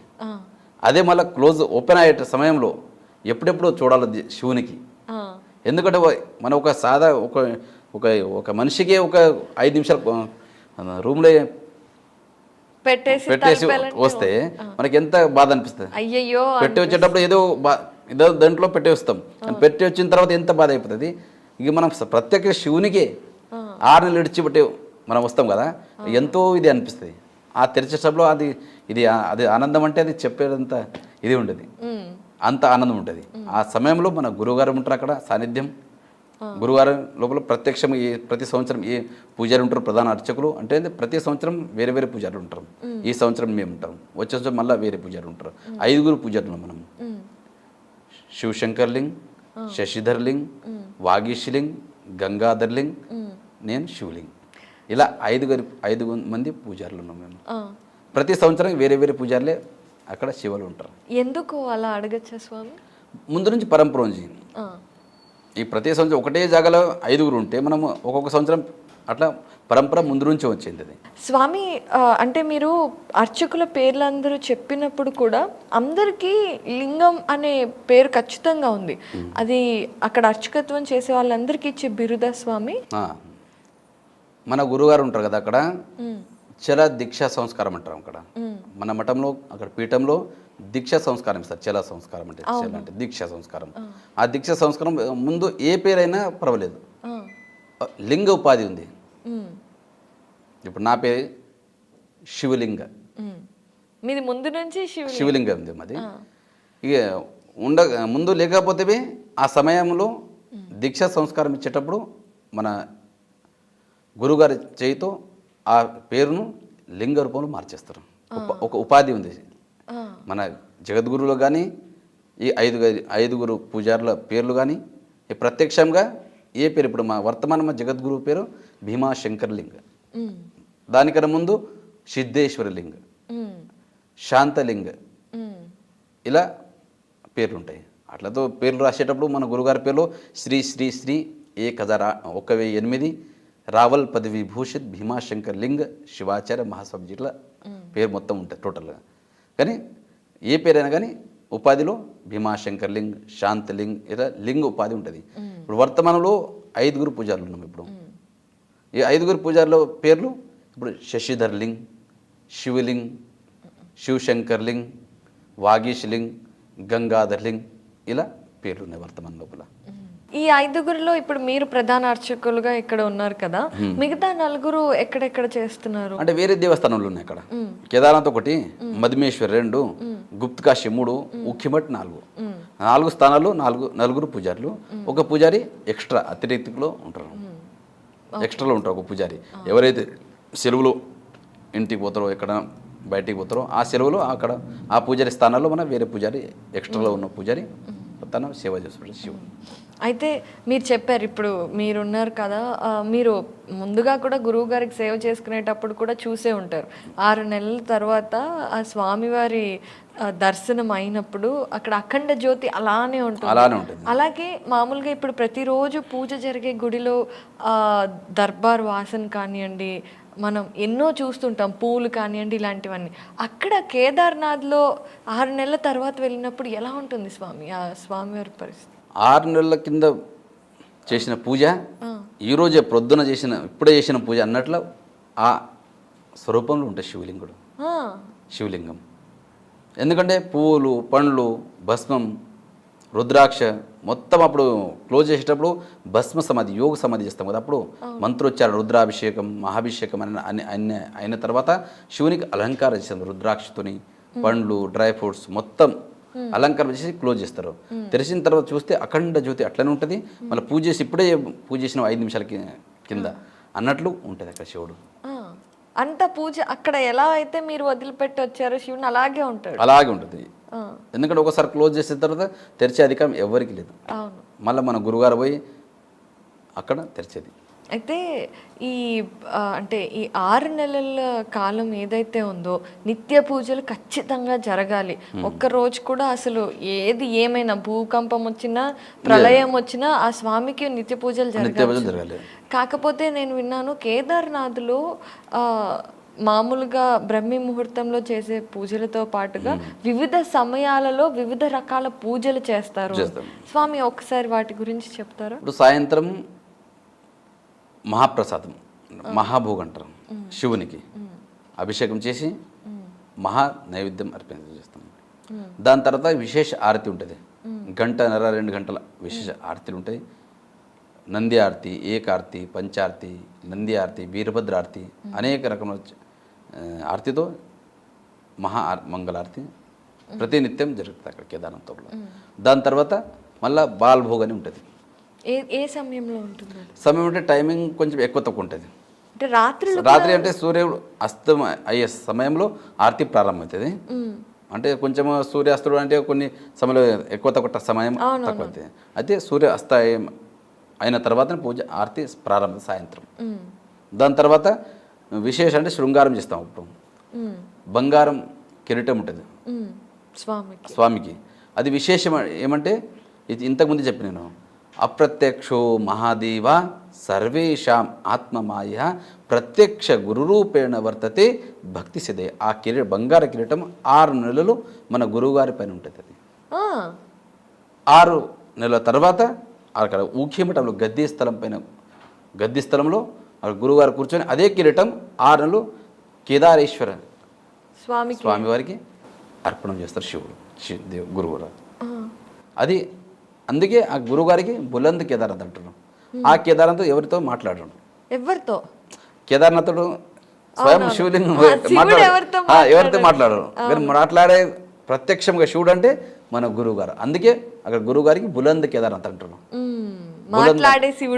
మాట్లాడే శివుడు అనే ప్రత్యేకం ఉంది అక్కడ. అందుకే ఆ కిరీటం సాయంత్రం ఆరతి అవుతుంది కదా, ఆ సమయంలో విశేష అలంకారం చేసి శివలింగానికి ఆ కిరీటం శివలింగాన్ని పైన ధారణం చేస్తారు. ప్రతిరోజు అక్కడ శివలింగం పైన 2-3 గంటలు శివలింగం మీదనే ధారణం చేస్తారు ప్రతిరోజు 6 నెలల పాటు. 6 నెలల తర్వాత ఎప్పుడైతే దేవస్థానం క్లోజ్ చేస్తామో అదే కిరీటం పంచముఖ విగ్రహం అది ఉంటే పల్లెకి ఉంటుంది కదా, పంచముఖ విగ్రహం పైన ధారణం చేసి కింద ఉఖిమఠం వచ్చిన తర్వాత ఆ గద్దె పైన కూర్చొని అదే కిరీటం మన గురువుగారి పైన 6 నెలలు ధర్మ ప్రచారంలో గురువుగారు పెట్టుకొని వాళ్ళు తిరుగుతుంటారు ధర్మ ప్రచారంలో. ఇది విశిష్టం అంటే కేదార్నాథ్లో. అంటే రాత్రిపూట కూడా పూజలు చేస్తారు, అర్ధరాత్రుల వేళ, అమావాస్య వేళ అని విన్నాం. విశేష ఉంటుంది కదా అక్కడ, విశేష పూజ ఉంటారు ప్రతిరోజు. విశేష పూజలు అంటే మనం ఆరతి అయిన తర్వాత బాల్భోగం పెడతాం. బాల్భోగం అయిన తర్వాత విశేష పూజలు నెరవేరుతాయి. విశేష పూజలు అంటే ఏం చేస్తారో తెలుసుకోవచ్చు? విశేష పూజలు అంటే రుద్రాభిషేకం, షోడశోపచార, మహాభిషేకం, ఇట్లా వేరే వేరే ఉంటాయి. ఇవన్నీ అంటే 11 సమయంలో, అర్ధరాత్రి సమయంలో అంటే టైమింగ్ కొంచెం ఎక్కువ తక్కువ ఉంటుంది. ఒక్కొక్కసారి 10 గంటల తర్వాత స్టార్ట్ అవుతాయి విశేష పూజలు, ఒక్కొక్కసారి 2 గంటల తర్వాత స్టార్ట్ అవుతాయి. అర్ధరాత్రి టికెట్లు బుక్ చేస్తారు ఆన్లైన్ లోపల. కొన్ని మంది విశేష పూజలు, కొన్ని మంది అక్కడ బుక్లో చేస్తారు ఆఫీస్లో. అది విశేష పూజలు తర్వాత జరుగుతుంటాయి రాత్రి అంతా. మొత్తంగా పూజలు 24 గంటలు తెరిచి ఉంటుంది కేదార్నాథ్. ఎక్కువ తక్కువ ఉంటాయి అన్ని. ఎంత పబ్లిక్ ఎక్కువ వస్తారో అంత స్టార్ట్ ఉంటుంది. మరి స్వామికి కాస్త అంటే మామూలుగా మనకి ఏ దేవుడికైనా కూడా కాస్త రెస్ట్ ఇవ్వాలి అని అనుకుంటాం కదా, అలా మనం అనుకుంటాం కానీ శివునికి అవసరం లేదు కదా రెస్ట్. శివుడు ఎప్పుడూ రెస్ట్ చేయడు, విశ్రాంతిలో ఉంటాడు. విశ్రాంతిలో ఉంటే ఈ సృష్టి ఏమవుతుందో తెలియదు. శివునికి మనం అనుకుంటాం కానీ ఆయన సృష్టికర్త. ఆయన ఒక్క నిమిషం కళ్ళు మూస్తే మనకి ఇది మొత్తం సృష్టి ఏమవుతుందో ఎవరికి తెలియదు. అందుకే మనం అనుకుంటాం, మనం ఒక భావన మనం. కానీ శివుడు ఎప్పుడూ సుఖంగా ఉండలేడు. అన్ని సర్వే జన సుఖినో భవంతు, అందరి సుఖం కోరేదే శివుడు. అయితే స్వామి, మీకు కేదార్నాథ్లో ఇలా 24 గంటల పూజలు ఇవన్నీ ఉంటూ ఉంటాయి కదా, అక్కడ ఉండే అర్చకుల విధి విధానాలు ఎలా ఉంటాయి? మీకుండే నియమాలు, నిబద్ధతలు ఏంటి? నిబంధనలు అంటే అక్కడ ప్రతిరోజు సమయం ఉంటుంది. రుద్రాభిషేకం, మహాభిషేకం అంటే నమక్ అని చమక్, పురుషోక్త, శ్రీ సూక్త, శివాష్టోత్తర శతనామావళి, ఇట్లా వేద లోపల రుద్రాభిషేకం ఉంటుంది. విశేష పూజలు అంటే ప్రతి నిత్యం పొద్దున్న నుంచి ధర్మ దర్శనం అంటే యాత్రికులకు, భక్తులకు అందరికీ సమానంగా దర్శనం ఉంటుంది. విశేషాలు అంటే సాయంత్రం నుంచే ప్రారంభమవుతుంది విశేష పూజలు, విశేష ఆరతిలు. విశేష ఆరతి సమయంలో 3 గంటలకు దేవస్థానం క్లోజ్ అవుతుంది. క్లోజ్ అయిన తర్వాత లోపలంతా క్లీన్ చేసుకుంటారు దేవస్థానం. దాని తర్వాత మన ప్రధాన అర్చకులు ఎవరై ఉంటారో అక్కడ దేవస్థానంలో పోతారు. పోయిన తర్వాత దేవునికి నైవేద్యం అర్పిస్తారు. నైవేద్యం అర్పించిన తర్వాత అభిషేకం, రుద్రాభిషేకం చేసిన తర్వాత నైవేద్యం అర్పించిన తర్వాత శివలింగానికి శృంగారం చేస్తాం మొత్తం పూలమాలతో బంగారం కిరీటంతో మొత్తం అలంకారం చేసి మన రూమ్కి వచ్చేస్తాం మనం. ఎందుకంటే అక్కడ మనం భోజనం ఒకటే టైం చేసేది, పొద్దున భోజనం చేయము. స్వామివారికి నైవేద్యం పెట్టందే మనం భోజనం చేసే పరంపర లేదు అక్కడ. శివునికి ఎప్పుడైతే భోజనం అర్పిస్తామో అక్కడ అప్పుడే మనం భోజనం స్వీకారం చేయాలి. ఇట్లా పరంపర ఉంది ముందు. అక్కడ భోజనం స్వీకరించేది ప్రసాదం ఒకటే టైం, సాయంత్రం ఇది. శివుని విశేష పూజలు, రుద్రాభిషేకం, మహాభిషేకం అయిన తర్వాత దేవునికి భోగం నైవేద్యం పెట్టి వచ్చిన తర్వాత మన రూమ్కి వచ్చిన తర్వాత మనం ప్రసాదం తీసుకొని మళ్ళీ తర్వాత ఆరతికి వస్తాం దేవస్థానంలో. విశేష ఆరతి అంటే సాయంత్రం 1:30-2 గంటల విశేష మంగళారతి అవుతుంది అర్ధరాత్రి. దాని తర్వాత స్పెషల్ దర్శనం అయితే స్టార్ట్ అవుతుంది. లోపల ఎవరికి గర్భగృహంలో ఎవరికి ఇడవరు అప్పుడు. మళ్ళీ అలంకారం తీసిన తర్వాతే మళ్ళీ మనం బాల్భోగని మళ్ళీ దేవస్థానంలో వెళ్తాం. దాని తర్వాత బాల్భోగ పెట్టిన తర్వాత అభిషేకం చేసిన తర్వాత బాల్భోగం అయితే ఉంటుంది. అది అయిన తర్వాత మళ్ళీ విశేష పూజలు ఆరంభమవుతాయి. విశేష పూజలు మనం ఉండవు, వేరే వేద పండితులు ఉంటారు, వాళ్ళ విశేష పూజలు ఆరంభిస్తారు అక్కడ. ముఖ్యమైన ఆరతులు, ఆ తర్వాత నైవేద్యాలు, అభిషేకాలు అర్ధరాత్రి పూట జరిగే వీటన్నిటికీ మాత్రం మీరు ఉంటారు. అయితే స్వామి అసలు ఆ పరమశివుడిని అంత దగ్గరగా 1 సంవత్సరం పాటు ఉండటం కానివ్వండి, ఆయనకు అర్చన చేయటం కానివ్వండి, అసలు శివుడితో ఉన్నట్టే కదా. మరి మీకు ఎలా అనిపిస్తుంది? ఒక 6 నెలలు గడపాలంటే 6 రోజులు గడిపినట్లు అనిపిస్తుంది మాకు. ఇదే ఒక ప్రమాణం మనకు. ఎందుకంటే 2022 లోపల నేను 2వ కేదార్ మధుమేశ్వర్లు ఉంటాను. 6 నెలల పాటు అక్కడ ఉంటాం. కానీ మనకి ఏమనిపించలేదు, ఇక్కడ ఇంత దూరంలో ఉన్నాం కదా, నెట్వర్క్ లేదు, అక్కడ ఏం లేదు, అక్కడ ఏమనిపించదు శివుని దగ్గర. అక్కడ ఆ భావన రాదు. నేను ఒక్కనే ఉన్నా కదా ఇక్కడ అని. అక్కడ ఒక్కళ్ళే ఉన్నారు. ఒక్కనంటే మిగతా వాళ్ళు ఉంటారు కానీ చాలా తక్కువ. కేదార్నాథ్ ఉన్నట్ల పబ్లిక్ అక్కడ ఎక్కువ ఉండదు మధుమేశ్వర్ లోపల. అయితే ఆ భావనలు రాదు. ఆ పూజ విధి విధానంలో మగ్నం అయిపోతాం అక్కడ. మగ్నమైన తర్వాత ఈ పగలైన తర్వాత రాత్రి అయిన తర్వాత పగలు ఎట్లా వస్తుందో తొందరగా వచ్చేస్తా అప్పుడే. ఆ సమయం తెలియదు అక్కడ. అట్లుంటుంది. ఆ చలి ఏమనిపేది అక్కడ వాతావరణం చూసి ఏమనిపేది అక్కడ అనిపించదు మాకైతే. అనుభవం ఒకటి. ఇప్పుడు ఈ సంవత్సరం కేదార్నాథ్లో ఈ అనుభవం మళ్ళీ వచ్చిన తర్వాత మీకు చెప్తాను. ఇక మధుమేశ్వర్లు ఉంటే అక్కడ అనుభవం చెప్పిన ఎవరంటారు అక్కడ మధుమేశ్వర్ ఎట్లా ఉంటారు మీరు అని అంటుండే. మాకు ఏమనిపేది. 6 నెలలు ఎట్లా గడిపినామో మనకి తెలియదు అక్కడ.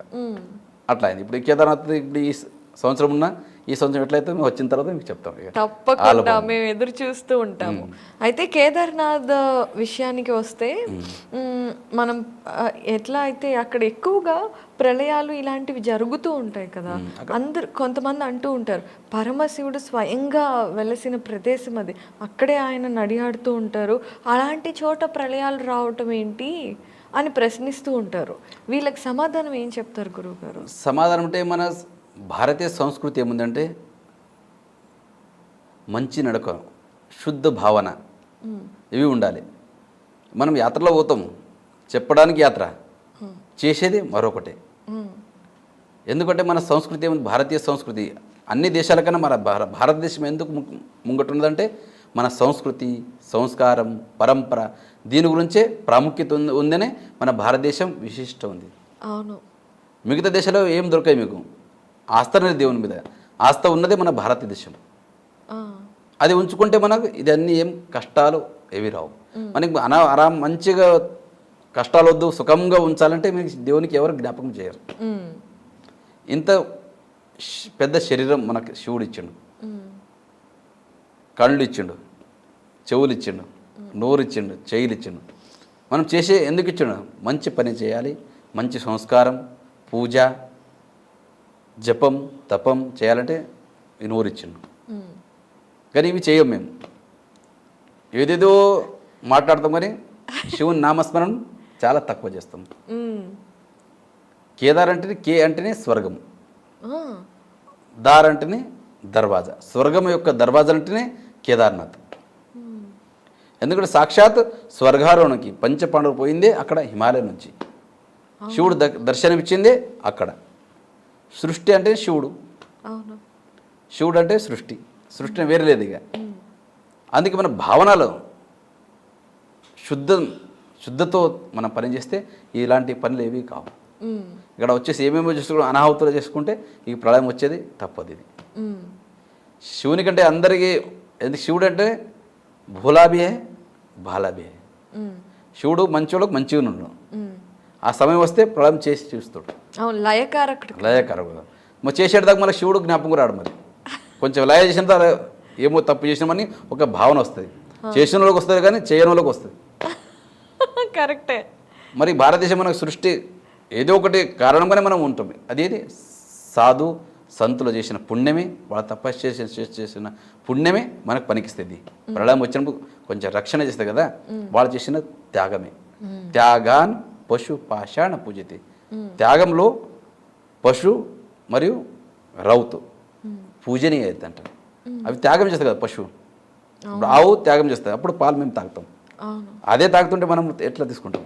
కరెక్ట్. ఇట్లా చెప్తారు. అందుకే శుద్ధ భావన కావాలి.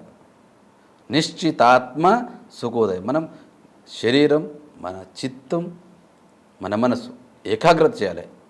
చేసుకొని సప్తకోటేషు మంత్రేషు మంత్ర పంచాక్షర మహాన్. 7 కోటి మంత్రాల్లో పంచాక్షరం అనేది శ్రేష్టం ఉంది.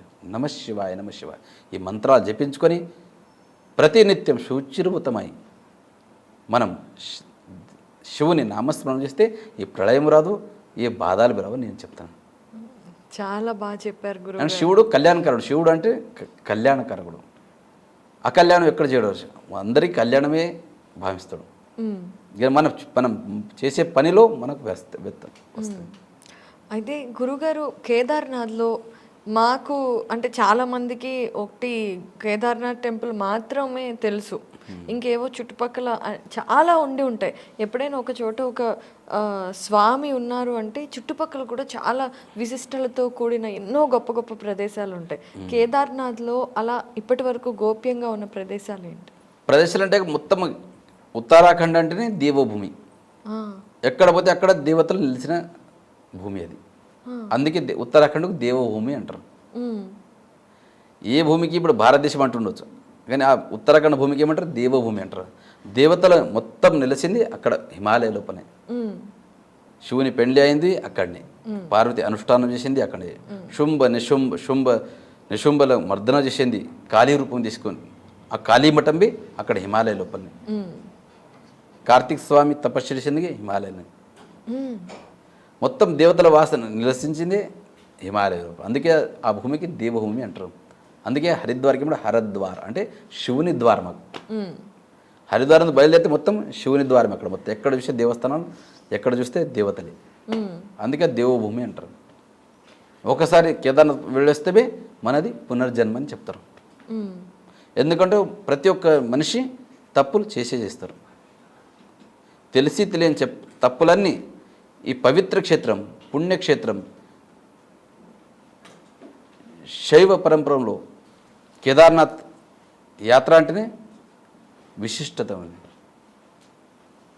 అక్కడ వచ్చి ఒకసారి కేదార్నాథ్ ఆలయం దర్శించుకుంటే, శిఖరం దర్శనం చేసుకుంటే పునర్జన్మ ఉండదని చెప్తారు. అయితే ఇప్పుడు మీరు అన్నట్టుగా స్వర్గానికి ద్వారమై ఉండొచ్చు, పునర్జన్మ లాంటిది ఒక్కసారి ఆ పరమశివుడి చూపు మన మీద పడితే నిజంగా మీరు అన్నట్టుగా పునర్జన్మే. అయితే అక్కడ మీరు ఇందాకే చెప్పారు అమ్మవారు కాళీమాత రూపంలో అక్కడే ఉన్నారు అనేసి, అది ఎక్కడ ఆ విషయం చెప్తారా? అక్కడ హిమాలయ లోపలనే మన ఊఖీమఠం, గుప్తకాశి మధ్యలో కాళీమఠం ఉంది. సాక్షాత్ కాళీ అంటే మహాపార్వతిని, లక్ష్మి అంటే పార్వతిని, సరస్వతి అంటే పార్వతిని. ఎందుకంటే రూపాలు అనేకులు ఉన్నాయి. వేరే వేరే రూపంలో నిశుంభ మర్దన అంటే సంహారం చేసింది అక్కడనే కాళీమఠం లోపల. నాలుక పెద్ద చేసి ప్రతి ఒక్క రక్తంది ఊరం నాలుకతో సాఫ్ చేసుకుంటా ఆ నిశుంభ మర్దనం చేసింది అక్కడ కాళీమఠంలో ఉంది. అక్కడ ప్రతి సంవత్సరం ప్రతిరోజు అక్కడ పూజ జరగదు. శ్రీయంత్రం ఉంటుంది అక్కడ పైన. ప్రతిరోజు శ్రీయంత్రాన్ని పూజ అవుతుంది. కానీ మూర్తి పూజ నవరాత్రి లోపలనే కాలరాత్రి రోజే విశేష పూజలు నెరవేరుతాయి అక్కడ. ఇంకా మిగతా రోజు యంత్రం ఉంది పైన, యంత్రానికి పూజ చేస్తారు. అది కాలరాత్రి రోజే, ఆ రోజు రాత్రినే విశేష మూర్తి పూజ అవుతుంది అక్కడ దేవిది. అది విశిష్టం అక్కడ. ఏ బాధలు, ఏ సంకటాలు వస్తే అక్కడ వచ్చి ఒక్కొక్కసారి దర్శించుకుంటే అన్ని విఘ్నం దూరం అవుతాయని చెప్తారు అక్కడ కాళీమఠంలో కూడా. ఆ కాళీమాతని దర్శించుకుంటే. దర్శించుకుంటే చాలామంది అక్కడ మన గ్రామ దేవతలాగానే ప్రతి ఒక్కరు పోయి అక్కడ ప్రత్యక్షంగా పూజలు నెరవేరుస్తారు. అక్కడ నవరాత్రి సమయంలో అయితే పెద్ద ఎత్తున వస్తారు. మరి మిగతా సమయంలో అందరు పోయి దర్శించుకుంటారు. ఏ వాహనం తీసుకొస్తే పెండ్లి అయితే ప్రతి ఒక్కరు అక్కడ కాళీమాతను దర్శించుకొని ముంగడి కార్యక్రమం చేస్తారు అక్కడ. ఓకే గురువుగారు, అయితే ఇంకొక విషయం చాలామంది అడుగుతూ ఉంటారు, కేదార్నాథ్ స్వామి వారికి నైవేద్యాలుగా ఏం పెడుతూ ఉంటారు అనేది చాలామందికి తెలియని విషయం. నైవేద్యాలు అంటే అక్కడ పెట్టేదే అన్నం, ఎప్పుడు సిర, ఎప్పుడు ఖీర్ అంటారు, పాశం అంటారు కదా మనం, అవి విశేషంగా చేస్తుంటారు. అవి మిగతా అంటే ఎంచో పంచపక్వాలు చేయవచ్చు, గది ముందు నుంచి పరంపర ఏమొచ్చిందో అవే నైవేద్యం చూపిస్తాం అక్కడ. అట్లా ఎన్నో రకాలుగా చేయవచ్చు, కానీ ముందు నుంచి పరంపర ఉంది ఒకటి. అక్కడ లేవని లేదు, ఒక సమయం అయితే ఏమీ లేకుండా అక్కడ ఇప్పుడు అన్నీ దొరుకుతున్నాయి, సౌకర్యాలు ఉన్నాయి, కానీ సౌకర్యాలు ఉందని ఏదో ఒకటి చేయడానికి రాదు అక్కడ. ముందు నుంచి పరంపర యుగాల నుంచి ఉంది, ఇప్పటి నుంచి కదా, యుగాల నుంచి ఏ పరంపర వచ్చిందో అదే ప్రకారమే అక్కడ నైవేద్యం అర్పించేస్తాం. క్షీరాన్నం ప్రతి పూట అదే, ప్రతి పూట 2 టైంలో. ఓకే, ఇప్పుడు బాలభోగులు అంటే డ్రై ఫ్రూట్స్ ఉంటాయి, విశేష మహాభోగు నైవేద్యంలో అంటే ఖీరు, సిరా, అన్నం చేస్తుంటాం. ఓకే, అయితే గురువుగారు హిమాలయాల విషయం దగ్గరకు వచ్చినా కూడా శివతత్వానికి ఎంతో దగ్గర సంబంధం ఉంది. అసలు శివుడు హిమాలయాల్లోనే ఉంటారు అని అంటూ ఉంటారు.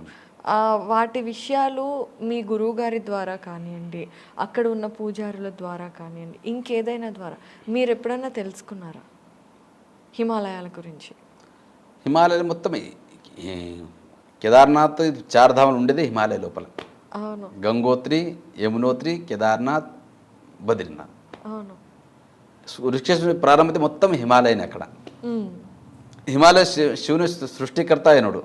ఎప్పుడు ఆ వాతావరణం ఎట్లా చేస్తాడో ఆ శివునికి తెలుసు. అట్లా ఎప్పుడు బర్ఫ్ పడుతుంది, ఎప్పుడు వర్షం వస్తుంది, అక్కడ ఎంత కష్టం ఉందో అంత ఆనందం ఉంది కేదార్నాథ్లో. ఇప్పుడు ఇక్కడ కూర్చొని కేదార్ ఎట్లా పోలే, ఎంత బర్ఫ్ ఉంటుంది, వర్షం ఉంటుంది, ఇక్కడ మనం అనుకుంటాం, కానీ అక్కడ పోయిన తర్వాత ఆ ఆనందం వేరే, ఆ భావనలు వస్తాయి అక్కడ.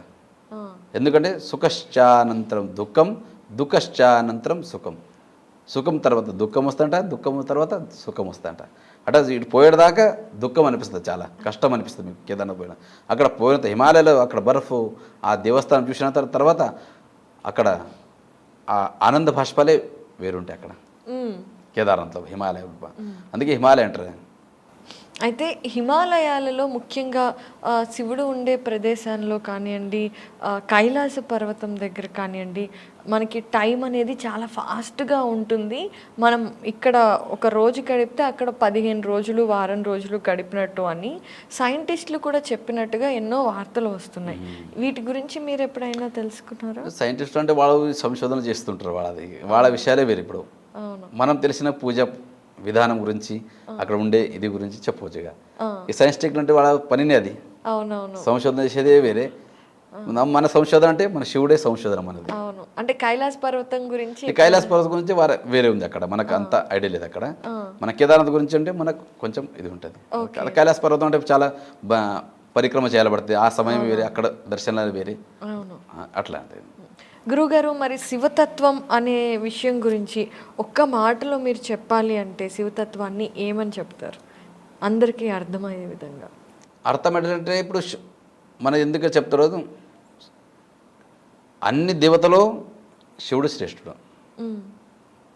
శివే భక్తి, శివే భక్తి, శివే భక్తిర్భవే భవేత్, అన్యతాం శరణాం నాస్తి, త్వమేవం శరణం నమ. ఈ శివుని స్మరిస్తే, ఈ శివుని పూజిస్తే, 33 కోట్ల దేవతలు పూజిస్తే ఎంత పుణ్యం దొరుకుతుందో, ఈ ఒక శివునికి స్మరిస్తేనే అంత పుణ్యం ప్రాప్తిస్తుంది. అది విడిచి మనం ఆ దేవుడు ఈ దేవుడు అనుకుంటాం మేము. అన్ని దేవుని కన్నా దేవుళ్ళే వేరే. దాంట్లో శివునికి నామస్మరణం, శివుని స్మరణం, శివుని పూజ చేస్తే అన్ని దేవతలు వచ్చేస్తారు దాంట్లోనే. ఎందుకంటే శివుని కన్నా పెద్ద ఎవరు లేరు. విష్ణు భగవానుడు కానీ, ఆంజనేయుడు కానీ అందరు వాళ్ళ దాంట్లో వచ్చేస్తారు. వాళ్ళకి నామస్మరణ చేయొద్దని అట్లేదు, కానీ దేవాది దేవత కన్నా ఏ మహాదేవుడు. అందుకే అందరికి దేవతలు అంటారు, ఈ శివునికి మహాదేవుడు అంటారు. కరెక్టే. అయితే నీలకంఠుడు అనేక నామాలని శివునికి. అవును. అయితే రుద్రాక్షలకి కూడా ఎంతో విశిష్టత ఉంది. మీరు కూడా కేదార్నాథ్లో ప్రతినిత్యం రుద్రాభిషేకం చేస్తూ ఉంటారు. ఈ రుద్రాక్షల గురించి ఒకసారి తెలియచేయండి. రుద్రాభిషేకం అంటే నమక్ అని చెమ్మకుంటుంది. దాంట్లో 11 అనువాకులు ఉంటాయి, దీంట్లో 11 అనువాకులు ఉంటాయి. దాంట్లో మొత్తం శివుని వర్ణనం ఉంది అక్కడ. అంటే ఎలా ఒకసారి చెప్పండి. నమస్తే రుద్రమన్యవ ఉతోత ఇషవే నమః, నమస్తే అస్తు ధన్వనే భావుభ్యాముతతే నమః, యాత ఇషు శివతమ శివం బభూవతే ధను శివా శరవ్యాయ తవ తయానో రుద్రముడయ, యాతే రుద్ర శివా తనూరఘోర పాపకాశిని తయా నస్తున్వా శంతమయా గిరిశంతా బిచాకషి, యామీశం గిరిశంత హస్తే బిభర్షస్తవే శివాంగిరి త్రతాంకురు మాయి గుంసి పురుషం జగత్, శివేన వచసాత్వా గిరిశాచ వదామసి యథా నస్సర్వమిజ్జగద యక్ష్మాగ్ం సుమనా అసత అద్య వోచద దివక్త ప్రథమో దైవ్యోభిషక అహి గుంచ సర్వాన్ జంబయంత సర్వాశ్చ యాత్తు ధాన్య అసోయస్తామ్రో అరుణ ఉత బభ్రు సుమంగళ ఏచే మాగ్ం రుద్ర అభితో దిక్షో శ్రితాసహస్రశో వైశాగ్ం హేడ ఈమహి అసోయో వసర్పతి నీలగ్రీవో విలోహిత ఉతైన్యం గోపా అదృశ్యన్ నదృశ్యన్ నుదార్య ఉతైన్యం విశ్వా భూతాని సదృష్టో మృడయాతిన నమో అస్తు నీలగ్రీవాయ సహస్రాక్షాయ మీడుషే అథోయే అస్య సత్వానో హంత్యభ్యో కరం నమః ప్రముంచ ధన్వనస్తముభయోరాత్నియోర్జాం యాశ్చతే హస్త ఇషవః పరాతా భగవో వప అవతత్య ధనస్వాగ్ం సహస్రాక్షశతేషుదే నిశీర్య శల్యానా ముఖా శివో నస్సు మనాభవ విజ్జం ధను కపర్ధినో విశల్యో బాణవాగ్ముత అనేసన్నస్తే శవ ఆభుహ్రశ్య నిషంగది యాతే హేతిర్మీడుష్టమహస్తే బభూవతే ధనో తయాస్మాన్ విశ్వతస్త్వమయక్ష్మయ పరిభుజ నమస్తే అస్త్వా యుధాయ నాతతాయ దృష్ణవే ఉభాభ్యాం ముతతే నమో భావుభ్యాం తవదన్వనే పరితే ధన్వనో హేతిరస్మాన్ రుణక్తు విశ్వతః అతో యశుదిస్తవారే అస్మన్నిదేహితం నమస్తే అస్తు భగవన్ విశ్వేశ్వరాయ మహాదేవాయ త్రయంబకాయ త్రిపురాంతకాయ త్రికాగ్నికాలాయ కాలాగ్నిరుద్రాయ నీలకంఠాయ మృత్యుంజయాయ సర్వేశ్వరాయ సదాశివాయ శ్రీమన్మహాదేవాయ నమః. త్ర్యంబకేశ్వరుడు అంటేనే ఆయననే, అవును. నీలకంఠుడు అంటడే ఆయనని. నీలకంఠ ఎందుకంటే మనం సముద్రమంతరం చేసే సమయంలో ఏదైతే మంచి చేస్తామో మనం నేను చేసిన అంటాం. అవును. ఏదైనా చెడు అయితే నువ్వు చేసా. అలాగే సముద్రమంతరం ఆ సమయంలో అమృత కడువ వస్తుంది. అందరికీ కావాలి అందరి అమృతం అంటే అందరు కావాలి, దేవతలు అందరు వెనుకబడ్డారు. వెనుకబడ్డప్పుడే అప్పుడు నాది నీది అన్నప్పుడు ఏమవుతుంది? నీది కాదు నాది కాదు ఏమవుతుంది? వేరే వాళ్ళ పాలవుతుంది అంటారు. అట్లా 4 బిందులు భూలోకం పడ్డాయి అప్పుడు దేవతలు జగడమాడేటప్పుడు. అందుకే అప్పుడు సముద్రమంతరం ఆయా సమయంలో అమృతం వస్తే నాది నీది అన్నారు. అప్పుడు 4 బిందులు కింద పడ్డాయి భూలోకంలో. అందుకే అక్కడ 12 సంవత్సరాలకు ఒకసారి ఏమైతే కుంభమేళం అవుతుంది. అందుకని అమృత బిందులు ఆడ పడ్డాయని. అందుకే అక్కడ మన శరీరం, ఎందుకంటే మన శరీరం 3 ప్రకారాలు ఉన్నాయి. స్థూల శరీర, సూక్ష్మ శరీర, కారణ శరీర. అలాగే 3 మాహ్యముల, కార్మికముల, ఆణవముల, మాహ్యముల, కార్మికముల. మన విషయవాసన నిండి ఉంటాయి. ఆణవములు అంటే అణువును రూపంలో మన శరీరం పైన కూర్చుంటుంది. దోషం అంటే అవి మేము కడుక్కోవచ్చు రోజు స్నానం చేసి. మాహ్యమల, కార్మికమల మన శరీరంలో విషయవాసన నుంచి కామ, క్రోధ, మద, మత్సర, దమ, అహంకారంలో నిండి ఉంటాయి. అవి ఎట్లా కడుక్కుంటారు? మేము కడుక్కొని రాదు. తీర్థం అని ప్రసాదం, దాంతో కడుక్కుంటాం. మేము దర్శనం నుంచి కడుక్కుంటాం. అలాగే అమృత బిందులు 4 పడ్డాయి కదా. 12 సంవత్సరాలు ఒకసారి కుంభమేళం అవుతుంది. అదే దాని తర్వాత సముద్రమంతరం చేసేటప్పుడు విషం వస్తుంది కడవల. అప్పుడు దేవతలన్నీ వెనక జరుగుతుంటారు. అవును. కానీ అందరు దేవతలు మంచి పని చేయడం మాది మాది అని ముంగుడు వస్తారు. కానీ ఒకటే దేవుడు దయామయుడు పరమశివుడు, ఆయన ఆ విషయం సొంతం ఆయన తాకుతాడు. కానీ లోపల తాకితే పోయి సృష్టి ఏమవుతుందో తెలియదు, బయట పెడితే సృష్టి ఏమవుతుందో తెలియదు. అప్పుడు శివుడు ఏం చేసిండు, కంఠంలో పెట్టుకున్నాడు. అప్పుడే శివునికి నీలకంఠ నీలకంఠ అని పేరు వచ్చింది. అలాగే శివుని పని ఉంది, ఇది ఒకటే ప్రమాణం. అదే పని వేరే దేవతలు ఎవరు చేయరు. ఏ సంకటం విఘ్నం వస్తేనే దాని పరిహారం చేసేటైన శివుడే.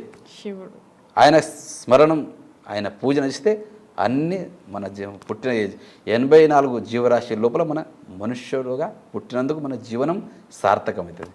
లేకపోతే నిస్వార్థం. పేరు తర్వాత మళ్ళీ పునరపి జననం పునరపి మరణం. మళ్ళీ పుడతను ఉండాలి పడితే మళ్ళీ చస్తను ఉండాలి పడితే మళ్ళీ పుడతను ఉండబడుతుంది. అందుకే మరి వద్దు ఇది సంసారం. ఒకటేసారి జీవనం ముక్తి కావాలంటే బోల్నాథ్ శివుని స్మరణం చేయండి, ఆయన పుణ్యక్షేత్రాలకు పోండి. ఎందుకంటే తెలిసి తెలియని తప్పులన్నీ తొలగిపోవాలంటే ఆయన క్షేత్రాలు పోయిన తర్వాతనే. ఇక్కడ కూర్చుంటే మనకు అన్నీ తొలగిపోవు. అందుకే ఆ పుణ్యక్షేత్రాలు పోవాలి పడుతుంది. అయితే గురువుగారు కుంభమేళా గురించి చెప్పారు కదండి, 12 సంవత్సరాలకు ఒకసారి. మీరు కుంభమేళాకి వెళ్ళి ఉంటారు కదా? వెళ్ళింటారు కదా, మేము పోవము అక్కడికి. హరిద్వార్లో కుంభమేళా అవుతుంది, నాసిక్లో త్రయంబకేశ్వర్లో అవుతుంది. అవును. కానీ అంత వీడి లోపల మనకు కుంభమేళా స్నానం చేసేది మనం వీరశైవ జంగములకే ప్రాధాన్యం ఉంది, ముందు స్నానం చేసేది పరంపరలో. మరి వెళ్ళలేదు? వెళ్తారు, గురుగారు వెళ్ళింటారు చాలా. కుంభమేళాలో కాశీ జగద్గురు, కేదార్ జగద్గురు వెళ్తుంటారు పెద్ద పెద్ద గురుగారు. ఓకే, మీరు ఎప్పుడు వెళ్తున్నారు? అయితే మన సమయం వస్తే మనం వెళ్తాం. ఇక మనం ఆ టైంలో మనము ఎక్కడ సేవలు ఉంటే పైన పోనీకి రాదు, కిందకి ఫ్రీగా ఉంటే పోవచ్చు వాడికి. అట్లా ప్రతి ఒక్కసారి హరిద్వార్ నుంచి పోతాం మేము, గంగా స్నానం అయితే చేసి ఇస్తాం. అదే కదా కుంభమేళా ఏముంది, స్వయంగా గంగా నది. కరెక్ట్. గంగా పుట్టింది హిమాలయం నుంచి. అవును. అదే గంగా కిందికి వస్తుంది. అవును.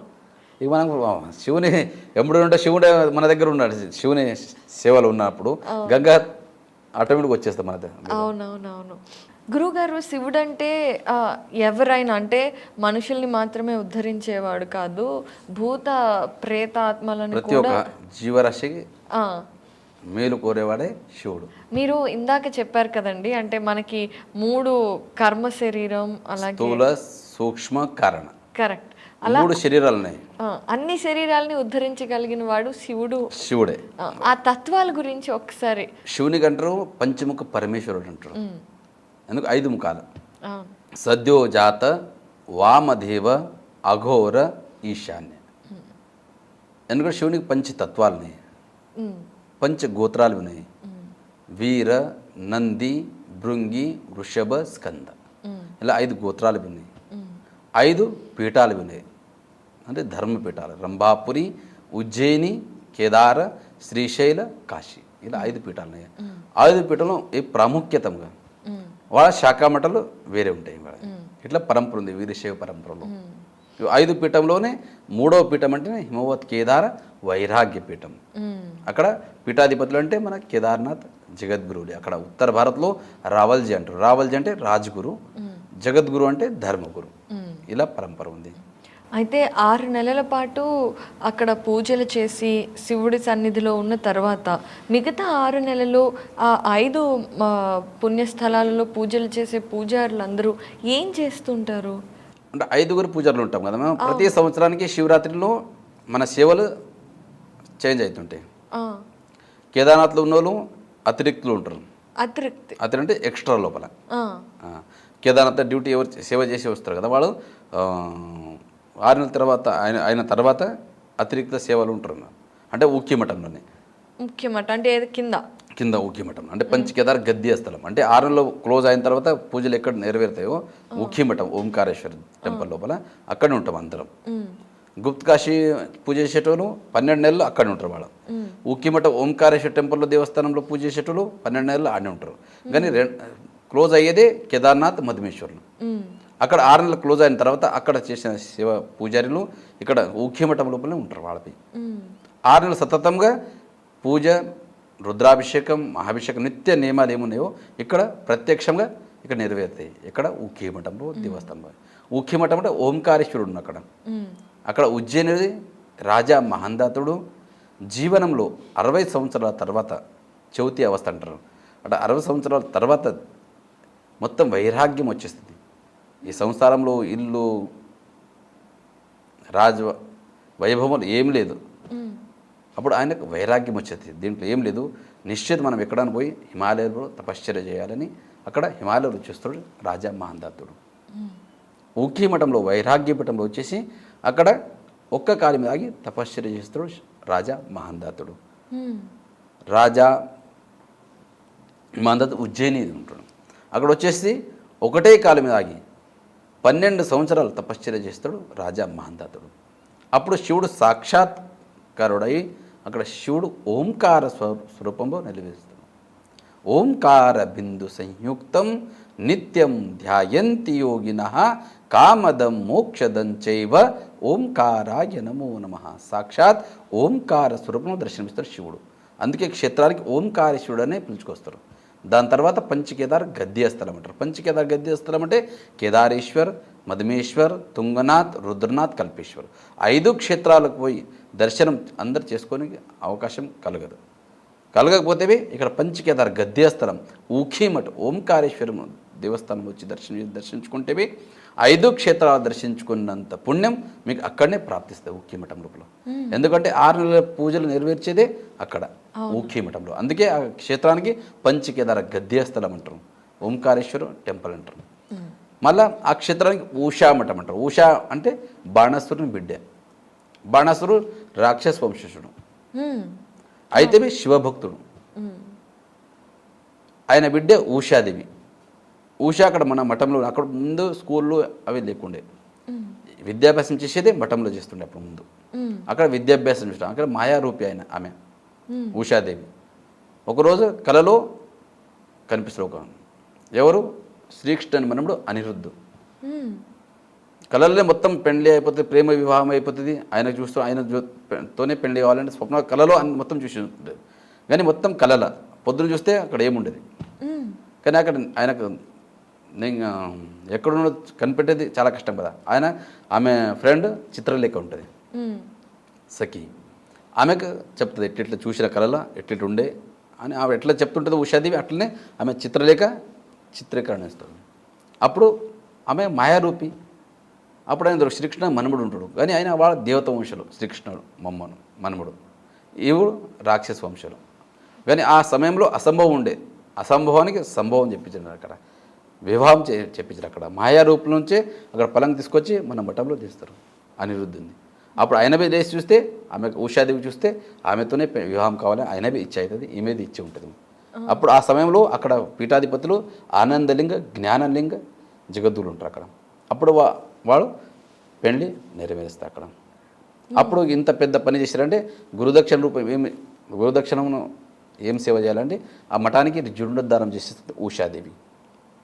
అప్పుడు ఆ మఠం పేరే ఉషా మఠ, హిమోత్కేదార వైరాగ్య పీఠం ఉంటుంది. ఆ మఠం పేరు ఓంకారేశ్వర మందిరం ఉంటుంది, హిమోత్కేదార వైరాగ్య పీఠం. అప్పుడు ఈ ఉషాదేవి కట్టించినందుకు ఆ మఠం పేరే ఉషా మఠం అని పేరు పడుతుంది. తర్వాత అపభ్రంశ శుక్ల యజుర్వేద అక్కడ షకు ఖ అంటారు, ఊఖా మఠం అని పేరు వస్తుంది. దాని తర్వాత ఇప్పుడు ఊఖీ మఠలాగా ప్రవర్తిస్తుంది. ఇప్పుడు వర్తమానంలో కేదార్పీఠం. అక్కడ 6 నెలలు సతతం 6 నెలల పూజలు అక్కడనే నెరవేరుతుంది ఊఖీ మఠం ఓంకారేశ్వర మందిర్ లోపల. అక్కడ క్షేత్రపాల భైరవనాథుడు, వరాహిదేవి, చండికాదేవి, పంచకేదార గద్యస్థలం ఇది అన్నీ దర్శించుకోవచ్చు. అక్కడ వచ్చిన తర్వాత అక్కడ ఎవరికైతే మనశ్శాంతి ఉండదో అక్కడ నిశ్చితంగా అక్కడ వచ్చి మన భావనలతో శ్రద్ధాభక్తితో దర్శించుకుంటారో వాళ్ళ మనస్సు శాంతి దొరుకుతుంది. అక్కడ ఉన్నంత శాంతి ఎక్కడ దొరుకుతుందని మనకు భావన ఓంకారేశ్వర మందిర్ లోపల. అందుకే అక్కడ వచ్చి దర్శించుకుంటేనే పరిపూర్ణ యాత్ర అవుతుంది. అక్కడ రాందే వేరే యాత్ర చేసుకొస్తే పరిపూర్ణ యాత్ర కాదని ఒక నమ్మకం అక్కడ. స్వామి, మీరు ప్రశాంతత అన్నారు. ఇప్పుడున్న కలియుగంలో మనుషులకి దొరకనిది ప్రశాంతత. డబ్బు దొరుకుతోంది, ఆనందం దొరుకుతోంది, అన్నీ దొరుకుతున్నాయి. ప్రశాంతత అనేది మాత్రం లేదు. అలాంటిది శివనామ స్మరణతో, పంచాక్షరి మంత్రంతో ప్రశాంతత, మోక్షం కోరుకునే వాళ్ళు ఎవరైనా సరే కేదార్నాథ్కి ఎలాంటి మనసుతో రావాలి? అసలు కేదార్నాథ్ యాత్ర మొదలు పెట్టినప్పటి నుండి ఎటువంటి నియమాలను పాటించాలో మీ ద్వారా తెలుసుకోవాలని అనుకుంటున్నాను. మన శ్రద్ధ కావాలి. శ్రద్ధ ఉంటేనే అన్ని పనులు అవుతాయి. మన మనసులో ఉండాలి. ఇక్కడ సాక్షాత్ ఇక్కడ శివుడు ఉన్నాడు. మన ఏదో వచ్చి ఇదే గుడి కదా ఇదే అంటే అది భావన రాదు. మన మనసులో మన మనసులో ఉంచుకోవాలి. ఇక్కడ సాక్షాత్ ఇక్కడ శివుడు ఉన్నాడు. అందుకే చెప్తారు 4000 కితాబ్ పడో లేకిన్ 4 బాతోం కో మత్ భూలో. ఈ సృష్టిలో శివుడు ఉన్నాడు. ఒక నమ్మకం ఉంటే అప్పుడు మనం శ్రద్ధాభక్తి వెళ్ళచ్చు. ఇక్కడ ఏం లేదంటే ఎట్లా అవుతుంది? అవును. అది కావాలంటే మనం మనసు నిశ్చిత ఒక జాగాలో ఉండాలి పడుతుంది. మనం ఇక్కడ కూర్చున్నాము కానీ మనసు ఎక్కడెక్కడో ఉరుకుతుంటుంది. అప్పుడు శివుని దర్శనం అయ్యేది చాలా కష్టం. అవును. ప్రత్యక్షంగా కనిపించేదంటే ఇదే లేదు. అంటే ఏదో ఒక శివలింగానికే దర్శించుకోవడం మన భావన కావాలి కదా. అక్కడ మన మనస్సు శరీరం ఒకటే స్థలం నిశ్చిత చేసుకోవాలి పడుతుంది. అప్పుడు మన మనసు ప్రసన్నమవుతుంది. తీసుకుపోతాం. శివుడైతే కనిపించడం మనం ఎన్నో నైవేద్యాలు పండ్లు అన్నీ తీసుకుపోతాం. తీసుకొచ్చి దేవుని ముంగట పెడతాం. దేవుడు తింటాడా? తినడు. అన్నీ మనకేస్తారు. అవును. కానీ మన ఉండే మమకారం తీసేస్తాడు శివుడు. అంటే ఏ వస్తువైనా అడిగితే నాది నాది నాది అంటాం. నాది నాది అనేదంటే మనం ఇక్కడ కూర్చొని నాది నాది అనేది పోవాలంటే పోదు. అంటే త్యాగం రాదు మన దగ్గర. వైరాగ్యం వస్తేనే అప్పుడు మనం త్యాగం ఇది మాది ఏం లేదు జీవితంలో అన్నీ ఏది కాదు మాది. ఎందుకంటే అన్నీ ఇడిచిపెట్టు తన మన ధన సబు కుచ్చు హై తేరా తుజ్జుకో అర్పణ క్యాలా ఏమీరా. వచ్చేటప్పుడు ఏమైనా తీసుకొచ్చారా మీరు? లేదుగా. ఏం లేదు. అన్నీ ఇడిచిపెట్టే పోయేది. ఇంత మనం నోటితో అంటాం త్వమేవ మాతా చ పితా త్వమేవ బంధుశ్చ సకలాత్మేవ త్వమేవ విద్యం దృఢంతమేవ త్వమేవ సర్వం మమ దేవదివ. సర్వస్వ దేవాదిదేవ్ మహాదేవుడే అని చెప్తాం. తన మన ధన అన్నీ నీ అని చెప్తాం. అందుకు గాలిబే అయినది ఫ్రీగా ఇస్తాడు. గాలికి డబ్బులు తీసుకుంటాడు శివుడు. లేదు. ఎంత శుద్ధమైన గాలి ఇస్తాడు. నీళ్ళు ఇచ్చిండు, ఆకాశం, అగ్ని. ఎప్పటిదాకా 5 తత్వాలు మన శరీరంలో ఉన్నాయో అప్పటిదాకా ఈ శరీరానికి ఏమంటారు? శివం అంటారు. ఈ శరీరానికి శివ అంటారు. అవును. ఎందుకంటే అందరూ అంతరాత్మ హృదయంలో శివుడు నిలిచింటాడు. కరెక్ట్. ఆ శివుడే పోయిన తర్వాత ఈ శరీరానికి ఏమంటారు మీకు తెలుసు? శవం అంటారు. ఒక క్షణం లోపలే అంటారు. అవును. ఎందుకంటారు? ఆ శివుడు మనతో నిలిచి ఉన్నాడనే మన శరీరానికి శివమై అంటారు. She plus Shiva. శివుడు అంటే కళ్యాణకారుడు.